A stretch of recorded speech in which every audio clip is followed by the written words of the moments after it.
Hello बच्चों, myself Vikas Chaudhary. Chemistry का solution हम देखेंगे आज 46 नंबर, सवाल नंबर 46 में देखिए क्या पूछा आपसे। Which of the following compounds undergo nitration at fastest rate. यानी कि नाइट्रेशन और आपको बेंजीन रिंग दे रखी है, यानी कि अपने पास बेटा बात हो रही है किसकी, इलेक्ट्रोफिलिक सब्स्टिट्यूशन रिएक्शंस की। तो इलेक्ट्रोफिलिक सब्स्टिट्यूशन रिएक्शंस में अपने पास जो है वो इलेक्ट्रोफाइल आएगा, किसके पास आएगा, बेंजीन के पास। तो जहां इलेक्ट्रॉन डेंसिटी सबसे ज्यादा होगी उस बेंजीन के पास सबसे जल्दी आएगा। तो देखिए बेटा ये बेंजीन रिंग अपने पास हर जगह दिख रही है, ए में, बी में, सी में, डी में। लेकिन उसके बाद आप देखिए यहाँ पर आपको 4 sp3 कार्बन नजर आएंगे, यहाँ पर नाइट्रोजन जो है वो लोन पेयर के साथ नजर आएगा। तो इसका इफेक्ट क्या होगा, प्लस m। यहाँ पर ऊपर वाले कार्बन पर क्या है, 2 अल्फा हाइड्रोजन, 2 अल्फा H। तो देखिए यहाँ पर अपने पास हर जगह 2 अल्फा H है, यहाँ पर भी क्या है 2 अल्फा H, यहाँ पर भी क्या है 2 अल्फा H, यहाँ पर भी क्या है 2 अल्फा H। अब हमें देखना नीचे वाले कार्बन पे, इस कार्बन का क्या होगा, प्लस H इफेक्ट होगा। इस वाले जो नाइट्रोजन है लोन पेयर कंटेनिंग है, इसके इलेक्ट्रॉन उठ के बेंजीन की तरफ जाएंगे, यानी कि इसका इफेक्ट क्या हो गया, प्लस M। नाइट्रोजन है लोन पेयर है अपने पास, लेकिन इसका रेजोनेंस जो है वो दोनों साइड पॉसिबल है, बेंजीन की तरफ भी और इस कीटोन की तरफ भी। तो ये नाइट्रोजन जो है वो अपना अमीन ना होकर क्या है, ये अमाइड है। तो अमाइड का प्लस M 50, आधा इधर होगा आधा ही इधर होगा, यानी कि इसका प्लस M जो है वो कम है, लेस है। यहाँ पर देखिए ये कार्बन है, उसके बाद नाइट्रोजन है, तो इसमें इसका प्लस M नहीं लगेगा क्योंकि रेजोनेंस ही नहीं होगा बेंजीन के साथ। तो यहाँ पर प्लस H ही लग पाएगा। तो सबसे ज्यादा कहाँ होगा, जहां पर प्लस M इफेक्ट लग रहा हो। तो देखिए B में प्लस M लग रहा है, C में प्लस M लग रहा है, लेकिन प्लस M ज्यादा कहाँ लग रहा है, B में। तो B में बेंजीन जो है वो सबसे ज्यादा इलेक्ट्रॉन डेंसिटी होगी, यानी कि डायरेक्टिंग ग्रुप देखेंगे तो एक्टिवेटिंग जो ग्रुप है वो प्लस M वाला सबसे ज्यादा होगा, फिर ये प्लस M जो कम है क्योंकि इसमें क्रॉस कॉन्जुगेशन है, क्रॉस कॉन्जुगेशन से प्लस M इसका कम हो जाता है। तो B में सबसे फास्ट होगी नाइट्रेशन की रेट। नेक्स्ट देखिए हमें 47, सवाल नंबर 47 में पूछा है correct IUPAC name of given compound. तो गिवन कंपाउंड में आपको बेटा क्या बताना है, IUPAC नेम बताना है। तो देखिए ये अपने पास कार्बोक्सिलिक एसिड है और इसको ध्यान से देखेंगे तो ये एस्टर है। तो कार्बोक्सिलिक एसिड और एस्टर में अपने पास जो IUPAC की प्रायोरिटी टेबल है उसमें आपको टॉप पर कौन मिलता है, कार्बोक्सिलिक एसिड। तो कार्बोक्सिलिक एसिड जो है वो बन जाएगा अपने पास प्रिंसिपल फंक्शनल ग्रुप, यानी कि 2 फंक्शनल ग्रुप अगर हो तो उसमें से आपको प्रायोरिटी ज्यादा होगी, उसको बोलेंगे PFG, यानी कि जिसका क्या आएगा, सफिक्स आएगा। और दूसरा जो फंक्शनल ग्रुप बच गया जिसकी प्रायोरिटी कम है वो एज ए सब्स्टिट्यूएंट काम करेगा। और सब्स्टिट्यूएंट का क्या आता है बेटा, सबसे पहले लिखते हैं वो प्रीफिक्स आता है। तो सब्स्टिट्यूएंट का प्रीफिक्स आएगा, सबसे पहले लिखा जाएगा कार्बन कंटेनिंग चेन टर्मिनेटिंग। ये जो ग्रुप होते हैं इनको पीसीसी में इंक्लूड नहीं करते। तो जब आप पीसीसी बनाओगे तो ये याद रखना, जब कार्बन कंटेनिंग, ये तो हो गया अपने पास पीसीसी, ये कार्बन इंक्लूड क्यों नहीं किया, ये बहुत इंपॉर्टेंट है। कार्बन कंटेनिंग जो अपने पास फंक्शनल ग्रुप होते हैं चेन टर्मिनेटिंग जो होते हैं, जैसे कि एस्टर हो गया, अमाइड हो गया, एसिड हैलाइड हो गया, एनहाइड्राइड हो गया, इनके कार्बन को पीसीसी में शामिल नहीं करते। कब नहीं करते, जब ये एज ए सब्स्टिट्यूएंट काम करे, यानी कि इनसे सीनियर कोई ग्रुप आ जाए तो इनके कार्बन को पीसीसी में इंक्लूड नहीं करते। इसमें एक चीज ध्यान रखते हैं, हम एल्डिहाइड और कीटोन को करते हैं। एल्डिहाइड के कार्बन को भी तब इंक्लूड करते हैं जब उससे हमें फायदा हो रहा हो, यानी कि उसको इंक्लूड करने से कार्बन की संख्या ज्यादा आ रही हो तो ही इंक्लूड करते हैं। ये रूल्स आपके नोटबुक में आपको मिल जाएंगे बेटा, पढ़ना आप। तो अब आपको ये देखना है कि इसकी नंबरिंग कहां से होगी। तो ये 1 नंबर है, ये 2 नंबर है, 2 पर जो सब्स्टिट्यूएंट जुड़ा हुआ है, इस जब भी आपको देखना बेटा ये एस्टर है, एस्टर के प्रीफिक्स 2 मिलेंगे आपको कि ये कौन सी साइड से जुड़ा हुआ है। हो सकता है ये कार्बन डबल बॉन्ड ऑक्सीजन, यानी कि इस तरीके से जुड़ा होता, इस तरीके से भी अपने पास एस्टर जुड़ सकता है। इसका नाम होता है एथेनॉइल मेथेनॉइल, यानी कि एल्केनॉइल ऑक्सी। इसका नाम होता है, कितने कार्बन है, 2, तो ये एथ फिर ऑक्सी, फिर इसका नाम लिखते हैं हम कार्बोनिल। तो ये एथेनॉइल ऑक्सी ना है, अगर ऐसा होता तो इसको बोलते हैं एथेनॉइल ऑक्सी। पहले देखो इसमें क्या आ रहा है, ऑक्सीजन, यानी कि 2 कार्बन है तो एथ ऑक्सी, ये हो गया इथोक्सी, फिर इसको बोलेंगे कार्बोनिल। तो इथोक्सी कार्बोनिल देखिए हमें कहाँ दिख रहा है, ये रहा इथोक्सी कार्बोनिल। उसके बाद 2 कार्बन है तो एथेनोइक एसिड हो जाएगा, है ना। 2 कार्बन के लिए वर्ड रूट एथ आएगा और सिंगल बॉन्डेड है दोनों कार्बन के बीच में, तो ये एथेन हो गया और इसका सफिक्स क्या होता है, ओइक एसिड, यानी बी इसका करेक्ट आंसर होगा 47 का। क्वेश्चन नंबर 48 में देखिए क्या पूछा आपसे, which of the following is most acidic. Most acidic पूछा है, सबसे पहले आपको फैमिली देखनी है, कौन सी फैमिली है, ये सब के सब क्या है, कार्बोक्सिलिक एसिड। अब आपको ये देखना डिफरेंट क्या है इसमें, तो यहाँ तक ये सब कुछ सब में सेम चल रहा है, लास्ट में आपको यहाँ पर कुछ ग्रुप डिफरेंट दिख रहे हैं। तो ये NO2 है, ये रेजोनेंस नहीं कर रहा, तो -M नहीं लगा के -I लगाएगा। अगर रेजोनेंस करता तो -M लगाता। ये यहाँ पर OCH3 है, अगर रेजोनेंस होता तो +M होता, रेजोनेंस नहीं है तो इसके बाद इंडक्टिव इफेक्ट -I होता है इसका। यहाँ पर ये CH3 CH2 है, इस पूरे इफेक्ट का है कार्बन कार्बन का +I, sp3 कार्बन से होते हैं तो +I लगाते हैं। यहाँ पे इलेक्ट्रोनेगेटिव एटम अपने पास हेलोजन क्लोरीन, तो इसका -I।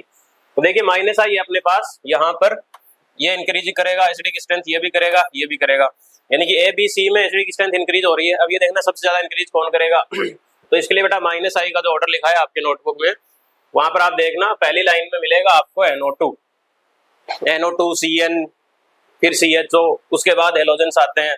तो अगर आपको देखना होगा तो देखना इसमें NO2 का -I जो है वो सबसे ज्यादा होगा, क्योंकि जब यहाँ पर हाइड्रोजन हटाओगे तो एनायन बनेगा।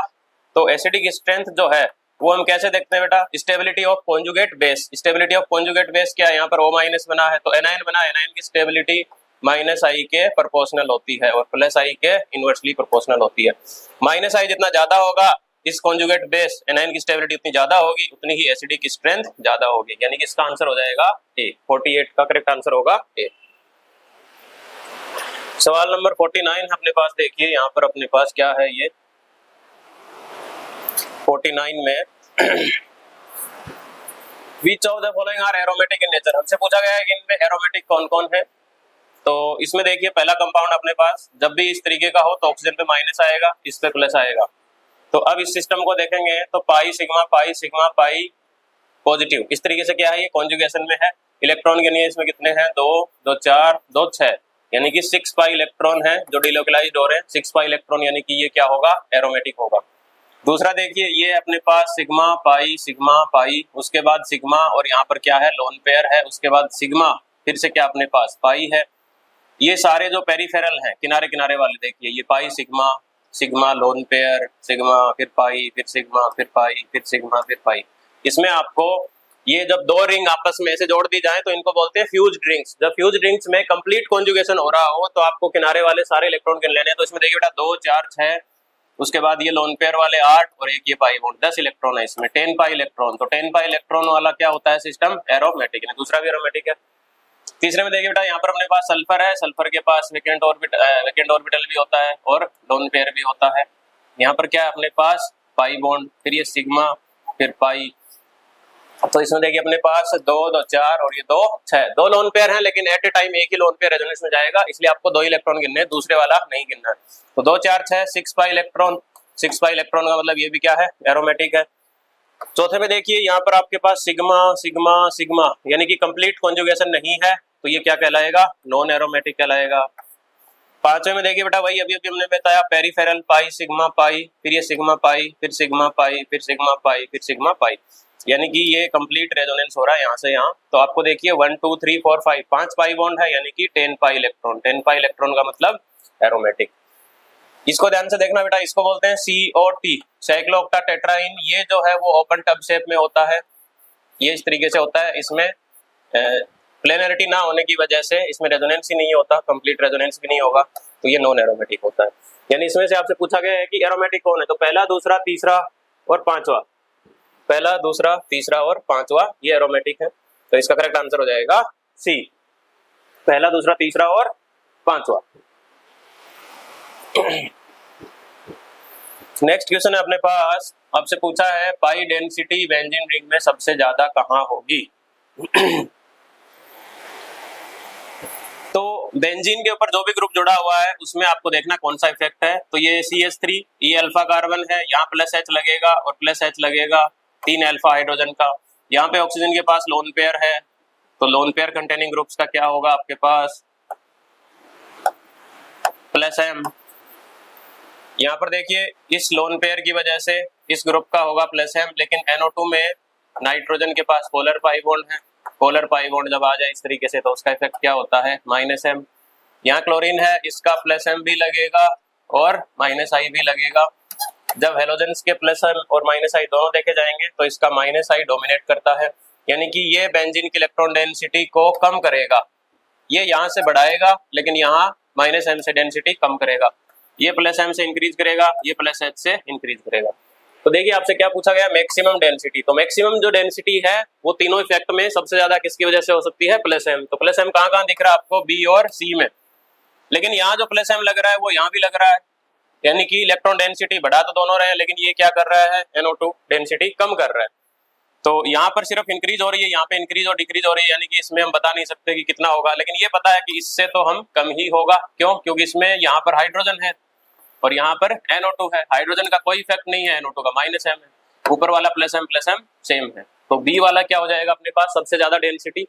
ए क्यों नहीं हुआ, क्योंकि प्लस एच और प्लस एम में ज्यादा डोमिनेटिंग फैक्टर किसका है, प्लस एम का। तो 50 का हो जाएगा बी।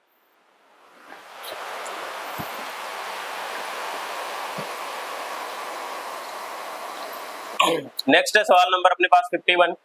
इसमें देखिए बेटा, यहाँ पर आपको नजर आएगा कीटोन और यहाँ पे नजर आएगा कौन है, ये एस्टर है। तो आपको ये पूछा है ए रिएजेंट कौन होगा। अब राइट साइड में ध्यान से देखिए, यहाँ पर जो कीटोन है उस कीटोन का तो आपने क्या बना दिया बेटा, एल्कोहल, यानी कि हाइड्रोजन जोड़ा हुआ है इस कार्बन पे भी और इस ऑक्सीजन पे भी, यानी कि रिडक्शन किया है। लेकिन इस एस्टर का रिडक्शन नहीं हुआ, एस्टर ऐसा का ऐसा सेम टू सेम दिखाई दे रहा है। इसका मतलब हमें कीटोन का तो रिडक्शन करना है, लेकिन एस्टर का रिडक्शन नहीं करना है।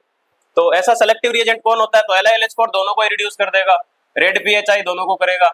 जिंक HgHCl जो है वो इस कीटोन को क्या बना देगा, एल्केन बना देगा, यानी कि मिथाइलिन बना देगा।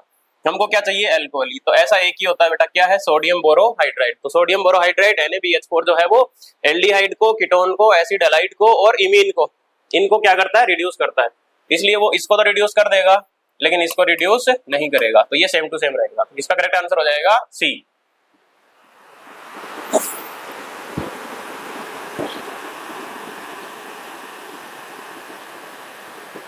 फिफ्टी टू में देखिए हमसे क्या पूछा है, CH3CH2Br, उसके बाद Mg। तो देखिए जब भी हम रिएक्शन करवाते हैं RH की Mg के साथ, और साथ में हम क्या लेते हैं, ईथर लेते हैं, ड्राई ईथर लेते हैं। तो ड्राई ईथर जब लेंगे इसके साथ तो हमको क्या मिलेगा बेटा, RMgX, जिसका नाम क्या है, ग्रिग्नार्ड रिएजेंट। तो यहाँ पर R क्या है देखिए आप ध्यान से, CH3CH2। तो A जो है अपने पास वो बन जाएगा CH3CH2MgBr। ये हो गया ग्रिग्नार्ड रिएजेंट। ग्रिग्नार्ड रिएजेंट पे ये एनायन होता है, ये एज ए न्यूक्लियोफाइल और एज ए बेस दोनों की तरह काम कर सकता है। अब हमें ये देखना है, ये जो A बन गया है इसके बाद इसकी रिएक्शन किससे करवानी है। तो यहाँ पर दे रखा है बेटा आपको एल्डिहाइड। तो एल्डिहाइड जो है वो कौन सी रिएक्शन देता है, न्यूक्लियोफिलिक एडिशन रिएक्शन, यानी कि इसको न्यूक्लियोफाइल चाहिए। ये रहा न्यूक्लियोफाइल। इस कार्बन पे क्या है, डेल पॉजिटिव चार्ज है, ऑक्सीजन पे क्या है, डेल नेगेटिव चार्ज है, यानी कि यहाँ पर कार्बन जो है वो इलेक्ट्रोफिलिक नेचर शो करता है, इलेक्ट्रोफिलिक सेंटर है। तो यहाँ से आएगा न्यूक्लियोफाइल, ये इलेक्ट्रोफाइल पे अटैक करेगा, ये वाला पाई बॉन्ड शिफ्ट हो जाएगा टूट के, क्योंकि कार्बन 5 बॉन्ड बना नहीं सकता, इसलिए एक पाई बॉन्ड तोड़ेगा। इजीली कौन सा टूट सकता है, सिग्मा या पाई। पाई बॉन्ड लूजली पैकिंग से बना होता है। तो यहाँ पर आपको ये देखना बेटा, CH3 ऐसा का ऐसा रहेगा, इस कार्बन पे हाइड्रोजन ऐसा का ऐसा रहेगा। अटैक करने वाला कौन है, इथाइल, यानी कि 2 कार्बन। तो ये रहा अपने पास CH2 और ये रहा CH3। इस ऑक्सीजन पे क्या आ गया, माइनस चार्ज। उसके बाद देखिए बेटा, इस माइनस को हटाने के लिए इन्होंने क्या दे रखा है, H3O+, यानी कि यहाँ क्या लग जाएगा, हाइड्रोजन। तो देखिए ऐसा ऑप्शन कौन सा है, 2 डिग्री अल्कोहल है ये अपने पास। एक तरफ क्या है, मिथाइल है, एक तरफ क्या है, इथाइल है। ये रहा मिथाइल, ये रहा इथाइल, ये रहा OH, यानी कि पहला आंसर होगा करेक्ट। क्वेश्चन नंबर 53 अपने पास देखिए, यहाँ पर हमने क्या दे रखा है, बेंजीन डाइएजोनियम क्लोराइड दे रखा है। बेंजीन पे N2+ और Cl-। ये क्या हो गया, BDC, बेंजीन डाइएजोनियम क्लोराइड। इसके लिए रिएक्शन हमें Cu2Cl2 HCl से करानी है। तो ये क्या करेगा, बेंजीन के ऊपर इस N2 को हटा के Cl लगा देगा। तो ये सब्स्टिट्यूशन रिएक्शन होगी अपने पास, ये आ जाएगा अपने पास A। अब ये देखिए हमें क्या रिएक्शन दे रखी है, हमें CH3Cl और AlCl3। तो AlCl3 लोइस एसिड है, ये Cl- को ले जाएगा, पीछे क्या बचेगा, CH3+। CH3+ क्या है, इलेक्ट्रोफाइल। तो बेंजीन या बेंजीन जैसे कंपाउंड जो होते हैं वो कौन सी रिएक्शन देते हैं, ESR। ESR में मेरे पास क्या होगा, इलेक्ट्रोफाइल आएगा और एक पोजीशन पे हाइड्रोजन हटा के लग जाएगा। तो देखिए हमें यहाँ क्या दे रखा है, Cl। तो Cl का कौन सा इफेक्ट होगा, Cl के पास लोन पेयर होता है, यानी कि इसका इफेक्ट होता है +M और दूसरा इसका -I भी होता है। लेकिन +M की वजह से जो डेंसिटी इंक्रीज होगी वो ऑर्थो पर होगी और पैरा पर होगी। इसलिए क्लोरीन जो है वो अपने पास कौन सा ग्रुप है, ऑर्थो पैरा डायरेक्टिंग ग्रुप है। तो इसके दोनों प्रोडक्ट मिलेंगे हमें, एक बार ऑर्थो मिलेगा, एक बार पैरा मिलेगा। मेजर पूछा गया है तो इसमें मेजर प्रोडक्ट जो होता है क्लोरीन के केस में मिथाइलेशन, ये जो फ्रीडल क्राफ्ट रिएक्शन है। ये पैरा वाला जो होगा अपने पास ये वाला मेजर होगा। एक चीज ध्यान रखना बेटा आपको, जब टोलुइन का क्लोरीनेशन कराते हैं, किसका, टोलुइन का, बेंजीन पे CH3 लगा रखा है, टोलुइन है, टोलुइन का जब आप करवाते हो मिथाइलेशन क्लोरीनेशन, तो वहां पर आपको ऑर्थो वाला प्रोडक्ट मेजर मिलता है। लेकिन जब आप क्लोरोबेंजीन से आप इसकी ESR कराते हो और मिथाइलेशन करवाते हो, मिथाइल ग्रुप सब्स्टिट्यूट करवाते हो, तो यहाँ पर पैरा वाला मेजर होता है। ये ध्यान रखें बेटा, इसको बस ऐसे याद रख सकते हैं आप, होता है आपको रिजल्टेंट जो है वो एनसीईआरटी में दिया है वो याद रखना है। लेकिन इसमें बेटा आप थोड़ा सा याद रख सकते हैं कि देखिए CH3 ग्रुप है अपने पास, इसका इफेक्ट कौन सा होता है, +H और +I, यानी दोनों ही क्या है, डोनेटिंग नेचर है इन दोनों का। यहाँ पर क्लोरीन का क्या है, एक तो +M है और एक -I है, तो इनको ऐसा याद रखें कि +M की वजह से तो ऑर्थो पैरा पे जाएगा, लेकिन -I जो है वो ऑर्थो पे ज्यादा लगेगा, पैरा पे कम लगेगा, पैरा पे कम लगेगा इसलिए पैरा मेजर होगा। इसका +H जो है वो ऑर्थो पैरा पे इक्वल लगेगा, लेकिन +I जो है वो पास में ज्यादा लगता है, यानी कि ऑर्थो पे ज्यादा लगेगा। तो जब क्लोरीनेशन करवाते हो आप इस वाली रिएक्शन में, किसका, टोलुइन का, तो टोलुइन की जब ये रिएक्शन करवाई जाएगी आपके क्लोरीनेशन, तो मेजर जो आएगा वो ऑर्थो आएगा। और अगर क्लोरोबेंजीन का मिथाइलेशन करवाओगे तो पैरा पे CH3 आएगा, ये क्या होगा इसका मेजर। तो अपने इस सवाल का आंसर क्या होगा, क्लोरोबेंजीन है +M -I, यानी कि पैरा वाला मेजर होगा, यानी कि क्लोरोबेंजीन के पैरा पे CH3, सी इसका राइट आंसर होगा।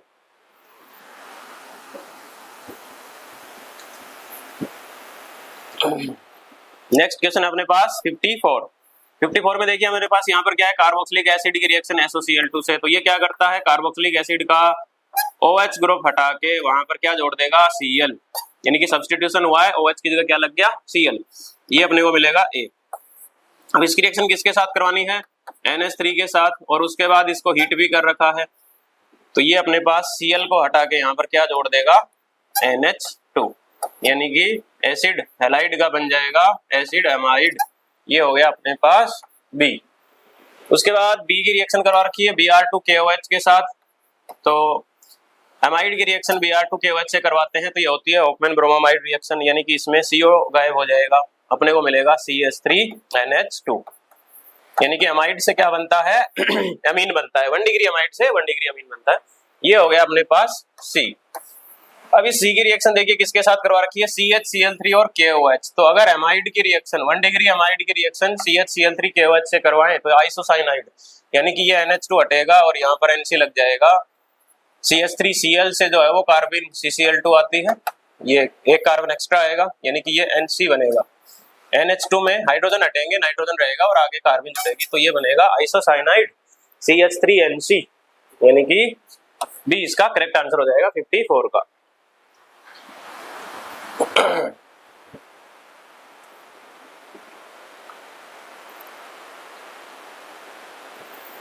55 विच of the following reaction does not involve carbocation intermediate, यानी कि किसमें कार्बोकेटाइन एज ए इंटरमीडिएट नहीं बनता। तो पहला दे रखा है एल्कीन के HBr से रिएक्शन कराते हैं, बिल्कुल बनता है, कार्बोकेटाइन बनता है, ज्यादा स्टेबल बनाना होता है। क्रेडल क्राफ्ट रिएक्शन में अल्काइलेशन करवाते हैं, उसमें भी आपको क्या करते हैं बेटा, CH3Cl ले लिया जैसे हमने, और उसकी रिएक्शन फिर AlCl3 लुईस एसिड की प्रेजेंस में करवाते हैं, तो ये लोन पेयर इधर जाएंगे, इसका लुईस एसिड का क्या है, इलेक्ट्रॉन एक्सेप्ट करने वाला नेचर होता है, तो ये माइनस+, ये बनता है अपने पास कार्बोकेटाइन।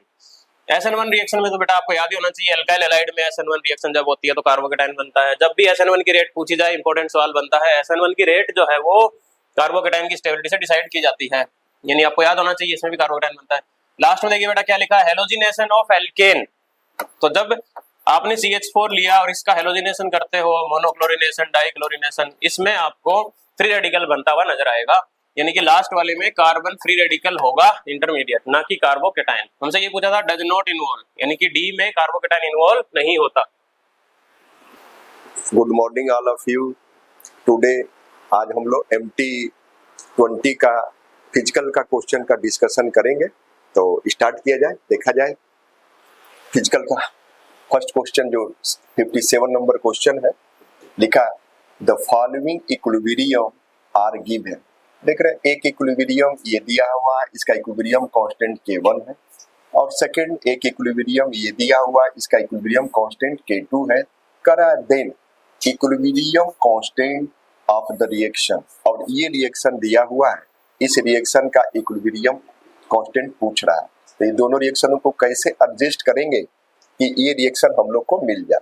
तो देखो यहाँ पे 2CO है और यहाँ पे CO है, तो मैंने जब ये इक्वेशन में आप देख रहे हो 2 से मैंने मल्टीप्लाई कर दिया, तो इसका K इक्विलिब्रियम कितना हो जाएगा, K1 स्क्वायर हो जाएगा।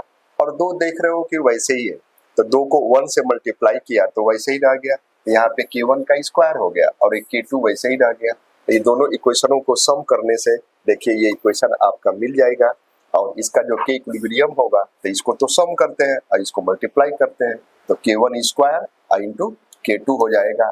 तो ऑप्शन हम लोग चेक करें तो देख रहा है कि यही आपका डी ऑप्शन हम लोग का क्या है, करेक्ट है। तो क्वेश्चन 57 का डी का आंसर हम लोग का होगा।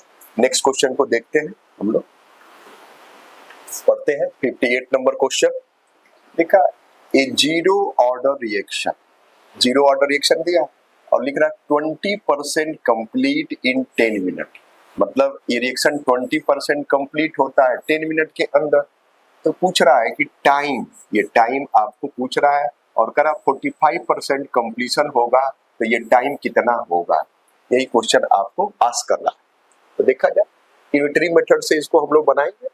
तो देख रहे हैं कि ये वर्ड आपका कि 20% reaction complete in time 10 minute में हो रहा है, तो कहा कि इसलिए 1% कितना कंप्लीट होगा, तो 10/20 मिनट में, और आपको दिया है 45% कंप्लीशन कराना है, तो कहा कि 45% में कितना होगा, तो ये 10/20 इंटू 45 डिवाइड करेंगे तो देख रहे हैं कि ये 22 पॉइंट कितना आएगा, 5 मिनट।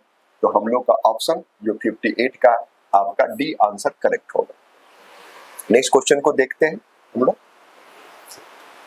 एसेशन रीजनिंग क्वेश्चन है, तो एसेशन पढ़ते हैं। यहाँ पे लिखा कि copper sulphate solution can not be store in iron vessel, मतलब आयरन के वेसल में कॉपर सल्फेट सॉल्यूशन को स्टोर नहीं किया जा सकता। तो इसको देखा जाए सही है कि गलत है। तो देखिए ये आयरन है सॉलिड फॉर्म में, कॉपर सल्फेट का एक सॉल्यूशन है, और यदि इसके साथ रिएक्शन करेगा तो ये कॉपर सॉलिड और Fe यहाँ पे बनेगा।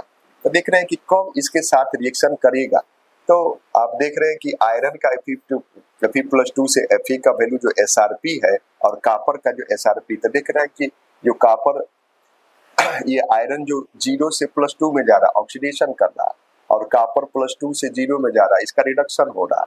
तो जो यदि रिडक्शन, जिसका रिडक्शन होता है, यदि उसका SRP क्या है, ऑक्सीडेशन वाले से ज्यादा है, तब तो ये रिएक्शन फिजिबल है। और यदि देख रहे हैं ये फिजिबल है, इसलिए ये जो ऑप्शन जो एसेशन में लिखा है, इसलिए ये हम लोग का स्टेटमेंट क्या है, आपका ये सही है।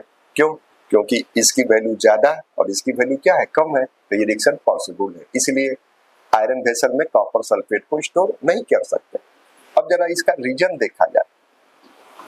लिखा रीजन में यहाँ पे copper atoms oxidise by iron, देख रहे हैं यहाँ पे कॉपर एटम और ऑक्सीडाइज, देखो ये वर्ड लिखा ऑक्सीडाइज, तो देख रहे हो कॉपर एटम तो रिड्यूस हो रहा है, कॉपर +2 से कॉपर जा रहा है, तो देख रहा है इसका तो रिडक्शन हो रहा है। तो यही वर्ड आपका यहाँ पे क्या है, गलत है। और देख रहे हैं तो दूसरा स्टेटमेंट हम लोग का ये फॉल्स हो गया। तो आप देख रहे हैं A is correct but R is not correct, इसलिए हम लोग का बी ऑप्शन क्या हो गया, सही हो गया 59 का। तो नेक्स्ट क्वेश्चन देखते हैं हम लोग। देखिए question number 60, if degree of hydrolysis of certain anions, ये देख रहे हैं ये कुछ आयंस दिए गए हैं और उनका ये डिग्री ऑफ हाइड्रोलिसिस दिया हुआ, कह रहा है कि then which acid will have maximum pKa value, मतलब किस एसिड का pKa वैल्यू क्या होगा, सबसे मैक्सिमम, ये वर्ड पूछा, मैक्सिमम वैल्यू पूछा। तो हम लोग इसी से अरेंज करते हैं। जरा pK यहाँ लिखा मैक्सिमम pK, तो जरा वर्ड पे ध्यान दीजिए। यहाँ पे यदि pK की वैल्यू ज्यादा होगी तो Ka की वैल्यू क्या होगी, कम होगी। क्यों? बोला pK = -log Ka होता है। तो देख रहा है ये वर्ड हम लोग समझ रहे हैं, तो ये वर्ड आपका क्लियर है।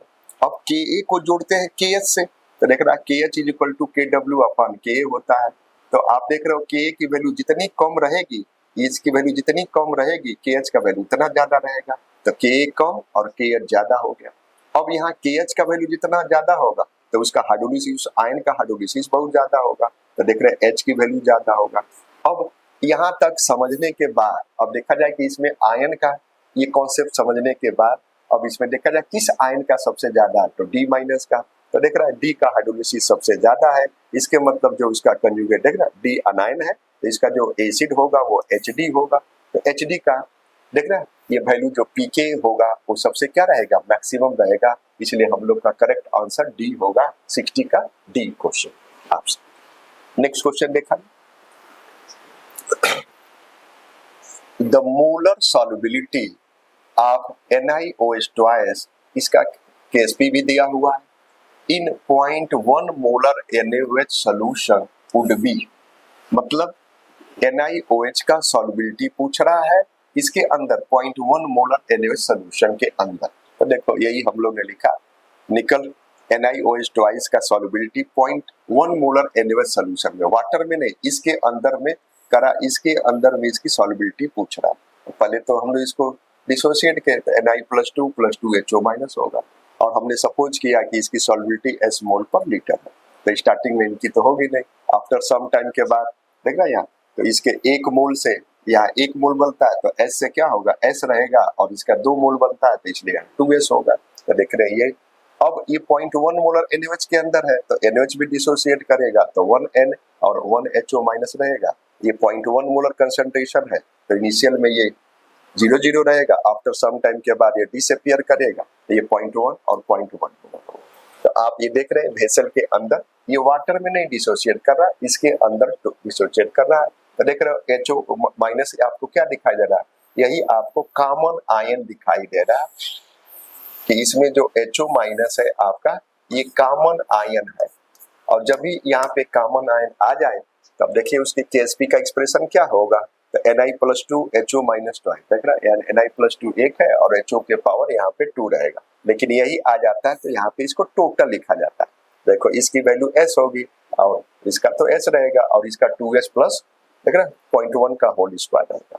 अब देख रहे हैं हम लोग की KSP की वैल्यू तो बहुत कम है, तो इसके कंपेरिजन में जो 2S की वैल्यू होगी वो क्या रहेगी, आपकी नेग्लिजिबल रहेगी, तो ये S 0.1 का होल स्क्वायर हो जाएगा।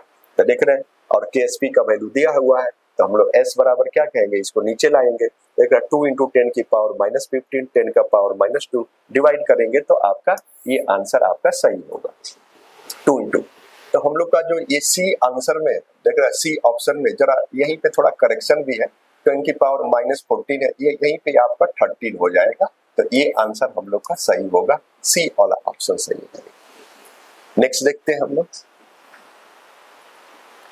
लिखा which solution will show maximum elevation in boiling point, इसमें से कौन सा सोल्यूशन है जो maximum elevation in boiling point show करता है।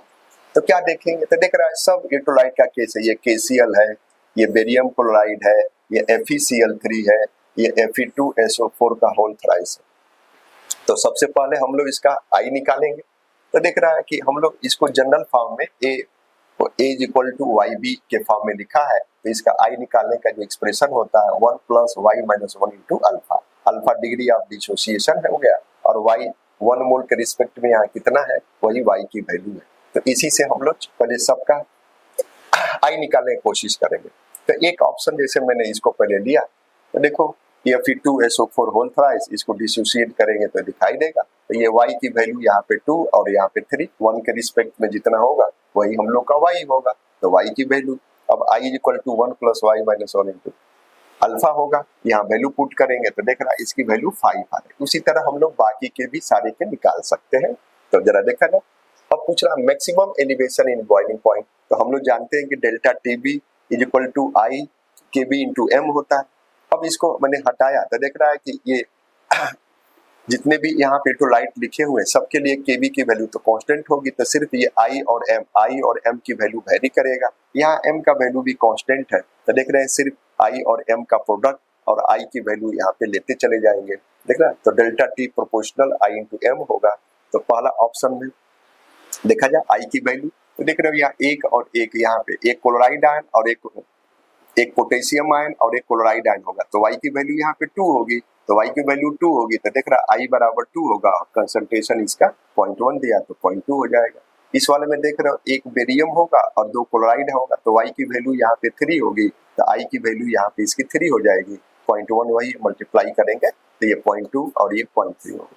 थर्ड ऑप्शन में एक Fe होगा और 3 क्लोरीन हो गए, तो देख रहा है Fe+3 आयन और एक Fe+3 आयन होगा और 3 क्लोराइड आयन होगा, 3 और 1 4 हो जाएगा, तो y की वैल्यू आप देख रहे हो 4 आएगा, तो 4 × 10 की पावर ये आपका ये हो जाएगा। और इसका तो निकाल के मैंने यहाँ पे दिखाया ही हूँ, तो देख रहा है 1 बाई 1 सबका निकालेंगे, तो देख रहा है डी ऑप्शन में सबसे ज्यादा यहाँ दिखाया जा रहा है 0.5, तो इसलिए हम लोग का डी ऑप्शन क्या हो गया, करेक्ट हो गया। नेक्स्ट क्वेश्चन को देखते हैं। लिखा an organic compound contain carbon 40%, hydrogen 6.7% and rest is oxygen. देख रहे, तो ये दोनों को जोड़ करके और 100 में से माइनस करेंगे तो इसकी वैल्यू निकल जाएगी। आगे पढ़े, इट्स एम्पिरिकल फार्मूला। तो देख रहे हैं एम्पिरिकल फार्मूला हम लोग को पूछ रहा है इस कंपाउंड का जिसमें कार्बन, हाइड्रोजन और ऑक्सीजन है। तो क्या करेंगे, तो कहता है कि ये कार्बन, हाइड्रोजन और ऑक्सीजन के मोलों का सिंपलेस्ट रेशियो लेंगे, और जो सिंपलेस्ट रेशियो से जो फार्मूला आता है उसी को हम लोग सिंपलेस्ट फार्मूला या एम्पिरिकल फार्मूला भी कहते हैं। तो देखें, पहले हम लोग इस number of moles of carbon, number of moles of hydrogen, number of moles of oxygen, तो देख रहे हैं यहाँ 40, तो 40/12 इज 6.7, तो 6.7 डिवाइडेड बाई 1 हाइड्रोजन का होगा। ये दोनों को ऐड के 100 में से माइनस किया तो 53.3 हो गया, और ऑक्सीजन का 16 होता है। डिवाइड किया इसको तो 3.33, इसको 6.7 और इसको 3.11, ये रेशियो आया। अब इसको सिंपलेस्ट करेंगे तो कोई भी एक सबसे छोटी वैल्यू मैंने ये उठाया और सारे को डिवाइड कर दिया, तो इसी को इसी से डिवाइड करेंगे 1, यहाँ पे 2 और यहाँ पे 1 आ गया। तो यही देख रहे हैं, यही सिंपलेस्ट होल नंबर रेशियो है कार्बन, हाइड्रोजन और ऑक्सीजन के एटमों का। तो इसलिए हम लोग कह सकते हैं एम्पिरिकल फार्मूला इज यही C का 1, H का 2 और ऑक्सीजन का 1। तो आप देख रहे हैं CH2O आपका हो सकता है। तो 63 का हम लोग का जो ऑप्शन होगा ये C नंबर आपका ऑप्शन सही होगा। नेक्स्ट क्वेश्चन को देखते हैं हम लोग। लिखा 5 mole of ideal gas is allowed to expand isothermally. देख रहा, एक वर्ड ये मिला आइसोथर्मली, इनटू सेकेंड वर्ड लिखा वैक्यूम, फिर बोला देन विच इज करेक्ट। देख रहा, कौन सा इसमें का ऑप्शन सही है। तो पहले जरा ये दोनों वर्डों का हम लोग एनालिसिस करें। तो लिखा आइसोथर्मल है तो Q = 0 होगा। फिर लिखा वैक्यूम है, वैक्यूम का केस है तो P एक्सटर्नल, जो एक्सटर्नल प्रेशर होगा वो 0 होगा, तो एक्सटर्नल प्रेशर 0 की वजह से जो ये वर्क डन आपका 0 हो जाएगा। फिर आप देख रहे हैं from first law of thermodynamics से बोल सकते हैं कि Q + W = डेल्टा E होता है इंटरनल एनर्जी चेंज। देख रहे हैं A भी 0 तो सम करेंगे तो ये भी 0 हो गया। तो आप देख रहे हैं यहाँ पे कि Q भी 0 है, वर्क डन भी 0 है, और देख रहे हैं डेल्टा E की वैल्यू 0 है। तो हम लोग का जो ए ऑप्शन Q 0, W = 0 और डेल्टा E = 0, तो इस क्वेश्चन का जो हम लोग का ऑप्शन होगा जो 64 का बी करेक्ट आंसर होगा। नेक्स्ट क्वेश्चन को देखते हैं। हेलो एवरीवन, आई होप आप सभी की टेस्ट अच्छी चल रही होगी। आज हम टेस्ट नंबर 20 के इनऑर्गेनिक केमिस्ट्री के सॉल्यूशन देखेंगे। तो सबसे पहले जो क्वेश्चन आपके सामने वो कौन सा है, 65 क्वेश्चन आपको बोला है विच of the following is not correctly matched, मतलब कॉलम 1 और कॉलम 2 आपको दिया हुआ है। तो कॉलम 1 को कॉलम 2 से आपको मैच करते हुए जो आपका करेक्टली मैच नहीं है उस ऑप्शन को आपको यहाँ पे बताना है। तो एक एक ऑप्शन को चेक करते हैं। देखो ऑप्शन ए में, या मैं बात करूं कॉलम 1 में, आपको उसने बॉन्ड एंगल दे रखे हैं कुछ कंपाउंड के, और कॉलम 2 में उसने उन कंपाउंड्स के जो बॉन्ड एंगल है उनके नंबर्स वहां पे दे रखे हैं। ये हो गया। तो ऑप्शन ए में जो कंपाउंड आपके पास है वो कौन सा, CH4। तो CH4 का जो हाइब्रिडाइजेशन होता है वो क्या होता है आपका, sp3, और sp3 हाइब्रिडाइजेशन में जो ज्योमेट्री आपकी होती है वो कौन सी होती है, टेट्राहेड्रल। तो सबसे पहले आपको क्या करना है, उस टेट्राहेड्रल ज्योमेट्री को बना लेना। तो टेट्राहेड्रल ज्योमेट्री कैसे बनाओगे CH4 की, ये कार्बन है, इस कार्बन से 4 हाइड्रोजन आपके टेट्राहेड्रल फॉर्म में इस टाइप से जुड़े हुए हैं। ये हो गया। अब देखो यहाँ पे 4 हाइड्रोजन है, मैं चारों हाइड्रोजन को डिनोट कर रहा हूँ, इसको A से, इसको B से, इसको C से और इसको D से। ये हो गया। अब देखो CH4 में जितने भी आपके जो बॉन्ड एंगल है वो सारे कौन से 109 डिग्री 28 मिनट के हैं। तो अब देखो 6 बॉन्ड एंगल आपके क्या 109 डिग्री 28 मिनट के आपको ये चेक करना है। तो देखो 6 जो बॉन्ड एंगल 109 डिग्री 28 मिनट के वो कैसे हैं, देखो चेक करो। ए और बी के बीच में जो बॉन्ड एंगल है वो भी कितना आपका 109 डिग्री 28 मिनट का। ए और सी के बीच में वो भी कितना है 109 डिग्री 28 मिनट का। ए और आपके डी के बीच में है वो भी कौन सा आपका 109 डिग्री 28 मिनट का। तो 3 बॉन्ड एंगल तो आपकी यही होगी। अच्छा, बाकी के बॉन्ड एंगल कौन से हैं, देखो बी और सी के बीच में जो बॉन्ड एंगल है वो भी 109 डिग्री 28 मिनट का है। अच्छा, बी और डी के बीच में जो बॉन्ड एंगल है वो भी कितने डिग्री का है, 109 डिग्री 28 मिनट का है। और सी और डी के बीच में जो बॉन्ड एंगल है वो भी कितना आपका 109 डिग्री 28 मिनट का। मतलब 6 जो बॉन्ड एंगल हैं वो कितने आपके 109 डिग्री 28 मिनट के हैं। तो आपका जो ऑप्शन है वो तो कैसा करेक्टली मैच्ड है, तो ये तो हो नहीं सकता आंसर। नेक्स्ट ऑप्शन बी, देखो बी में जो आपको कंपाउंड दे रखा है वो कौन सा है, SF6। अब SF6 का जो हाइब्रिडाइजेशन होता है वो क्या होता है, sp3d2। और sp3d2 में जो आपकी ज्योमेट्री होती है वो कौन सी होती है, ऑक्टाहेड्रल होती है। तो SF6 की आप ऑक्टाहेड्रल ज्योमेट्री एक बार ड्रॉ कर लो। तो किस टाइप से ड्रॉ करोगे, ये सल्फर है, सल्फर से 6 फ्लोरीन किस टाइप से जुड़े हुए हैं, इस टाइप से। मतलब 4 फ्लोरीन तो आपके एक प्लेन में है और 2 फ्लोरीन क्या है, एक प्लेन के ऊपर और एक प्लेन के नीचे है। मतलब इस टाइप से आपकी ये ज्योमेट्री है, ये होगी।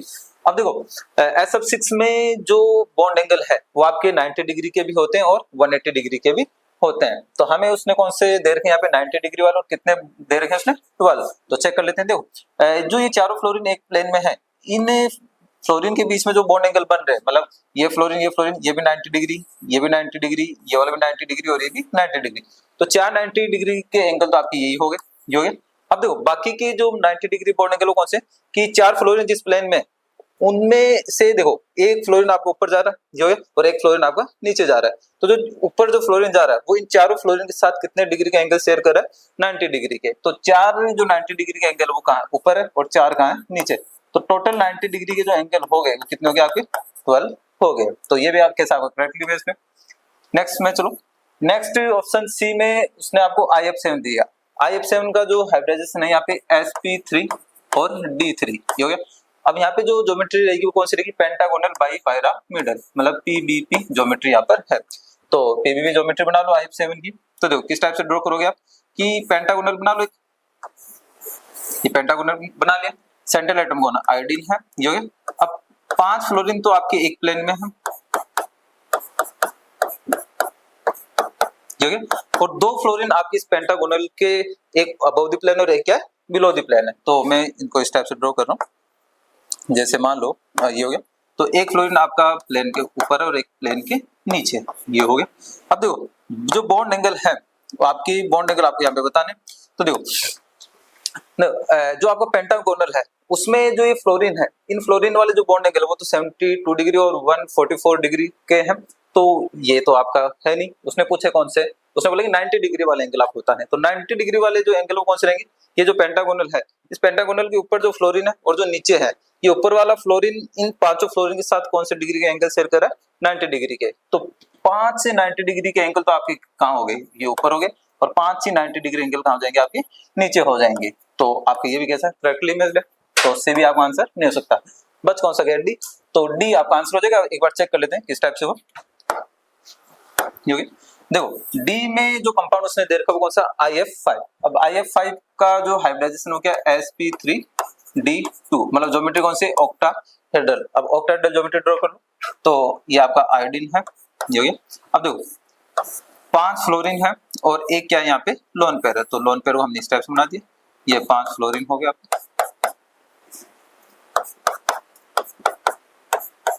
अब देखो ये जो 4 फ्लोरीन है वो तो क्या आपके एक प्लेन में है, और एक फ्लोरीन आपके प्लेन के ऊपर, और जो लोन पेयर हो गया प्लेन के नीचे, हमने ऐसा मान लिया। अब देखो क्या यहाँ पे आपको एग्जैक्ट 90 डिग्री एंगल मिलेंगे क्या, नहीं, क्योंकि यहाँ पे जैसे लोन पेयर आया तो लोन पेयर आते ही आपकी जो ज्योमेट्री है उसको क्या कर देगा, डिस्टोर्शन ला देगा उसमें, और जैसे डिस्टोर्शन लाएगा तो उसमें एग्जैक्ट 90 डिग्री के बॉन्ड एंगल आपको नहीं मिलेंगे। तो देखो देखने में तो ऐसा लग रहा है कि ये जो फ्लोरीन है वो फ्लोरीन इन चारों फ्लोरीन के साथ 90 डिग्री एंगल शेयर करा, बट ऐसा नहीं है। तो हमारा आंसर कौन सा हो जाएगा, डी वाला।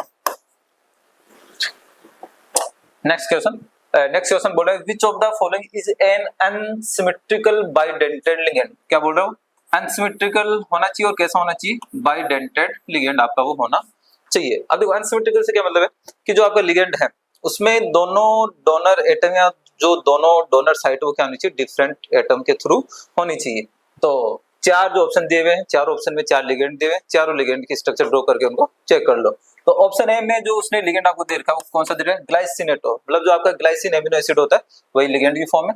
तो ग्लाइसिन जो एमिनो एसिड है वो कौन सी स्ट्रक्चर होती है, CH2 C double bond OO negative बना लेते हैं लिगेंड की फॉर्म में, और यहाँ पे NH2 ये हो गया, ये आपका क्या है, ग्लाइसिनेटो।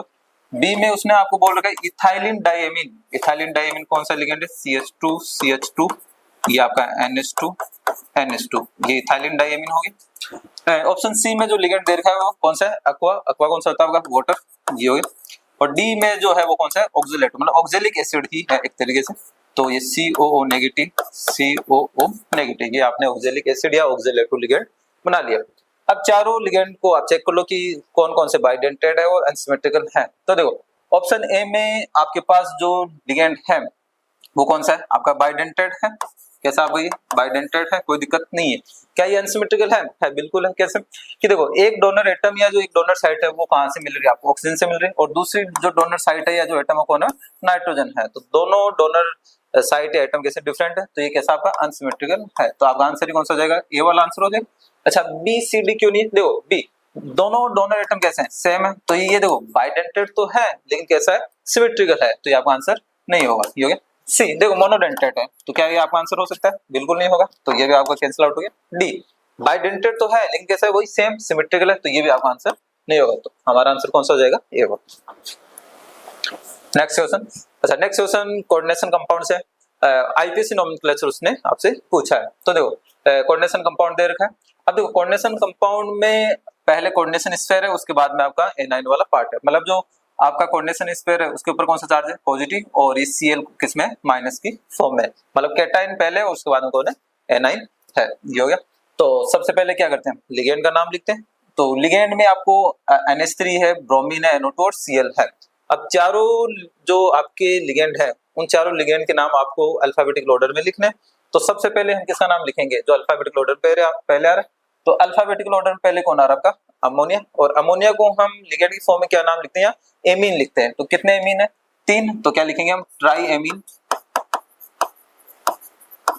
ये हो गया। उसके बाद में देखो कौन है, ब्रोमीन है, क्लोरीन और NO2 है। अब देखो ब्रोमीन को हम यहाँ लिगेंड की फॉर्म में ब्रोमिडो लिखेंगे और क्लोरीन को क्लोरिडो, और NO2 को हम नाइट्रिटो, है ना, ये हो गया। तो अब ब्रोमीन और क्लोरीन, तो पहले कौन आ रहा है आपका, बी आ रहा है, तो हम क्या लिख देंगे, ब्रोमिडो, ये हो गया। उसके बाद में कौन आएगा आपका, क्लोरिडो, और बाद में कौन बच गया आपका, नाइट्रिटो। अच्छा देखो अब नाइट्रिटो जो आपका लिगेंड है वो आपका एम्बिडेंटेड लिगेंड है, मतलब इसमें दो डोनर साइट है, एक ऑक्सीजन वाली और एक नाइट्रोजन वाली। तो यहाँ पे उसने NO2 लिख के दिया है, इसका मतलब जो डोनर साइट है वो कौन से, नाइट्रोजन वाली, तो वो भी आपको यहाँ पे बताना होगा। तो आपको क्या करना है, यहाँ पे N इस टाइप से लेटर की फॉर्म में लिख देना। उसके बाद में किसका नाम लिखोगे आप, मेटल का नाम लिखोगे। अब मेटल जिस कोऑर्डिनेशन स्क्वायर में है वो कौन सा आपका, पॉजिटिव, तो मेटल का जो नाम है वही आपको यूज करना है। क्या लिखोगे आप, प्लेटिनम,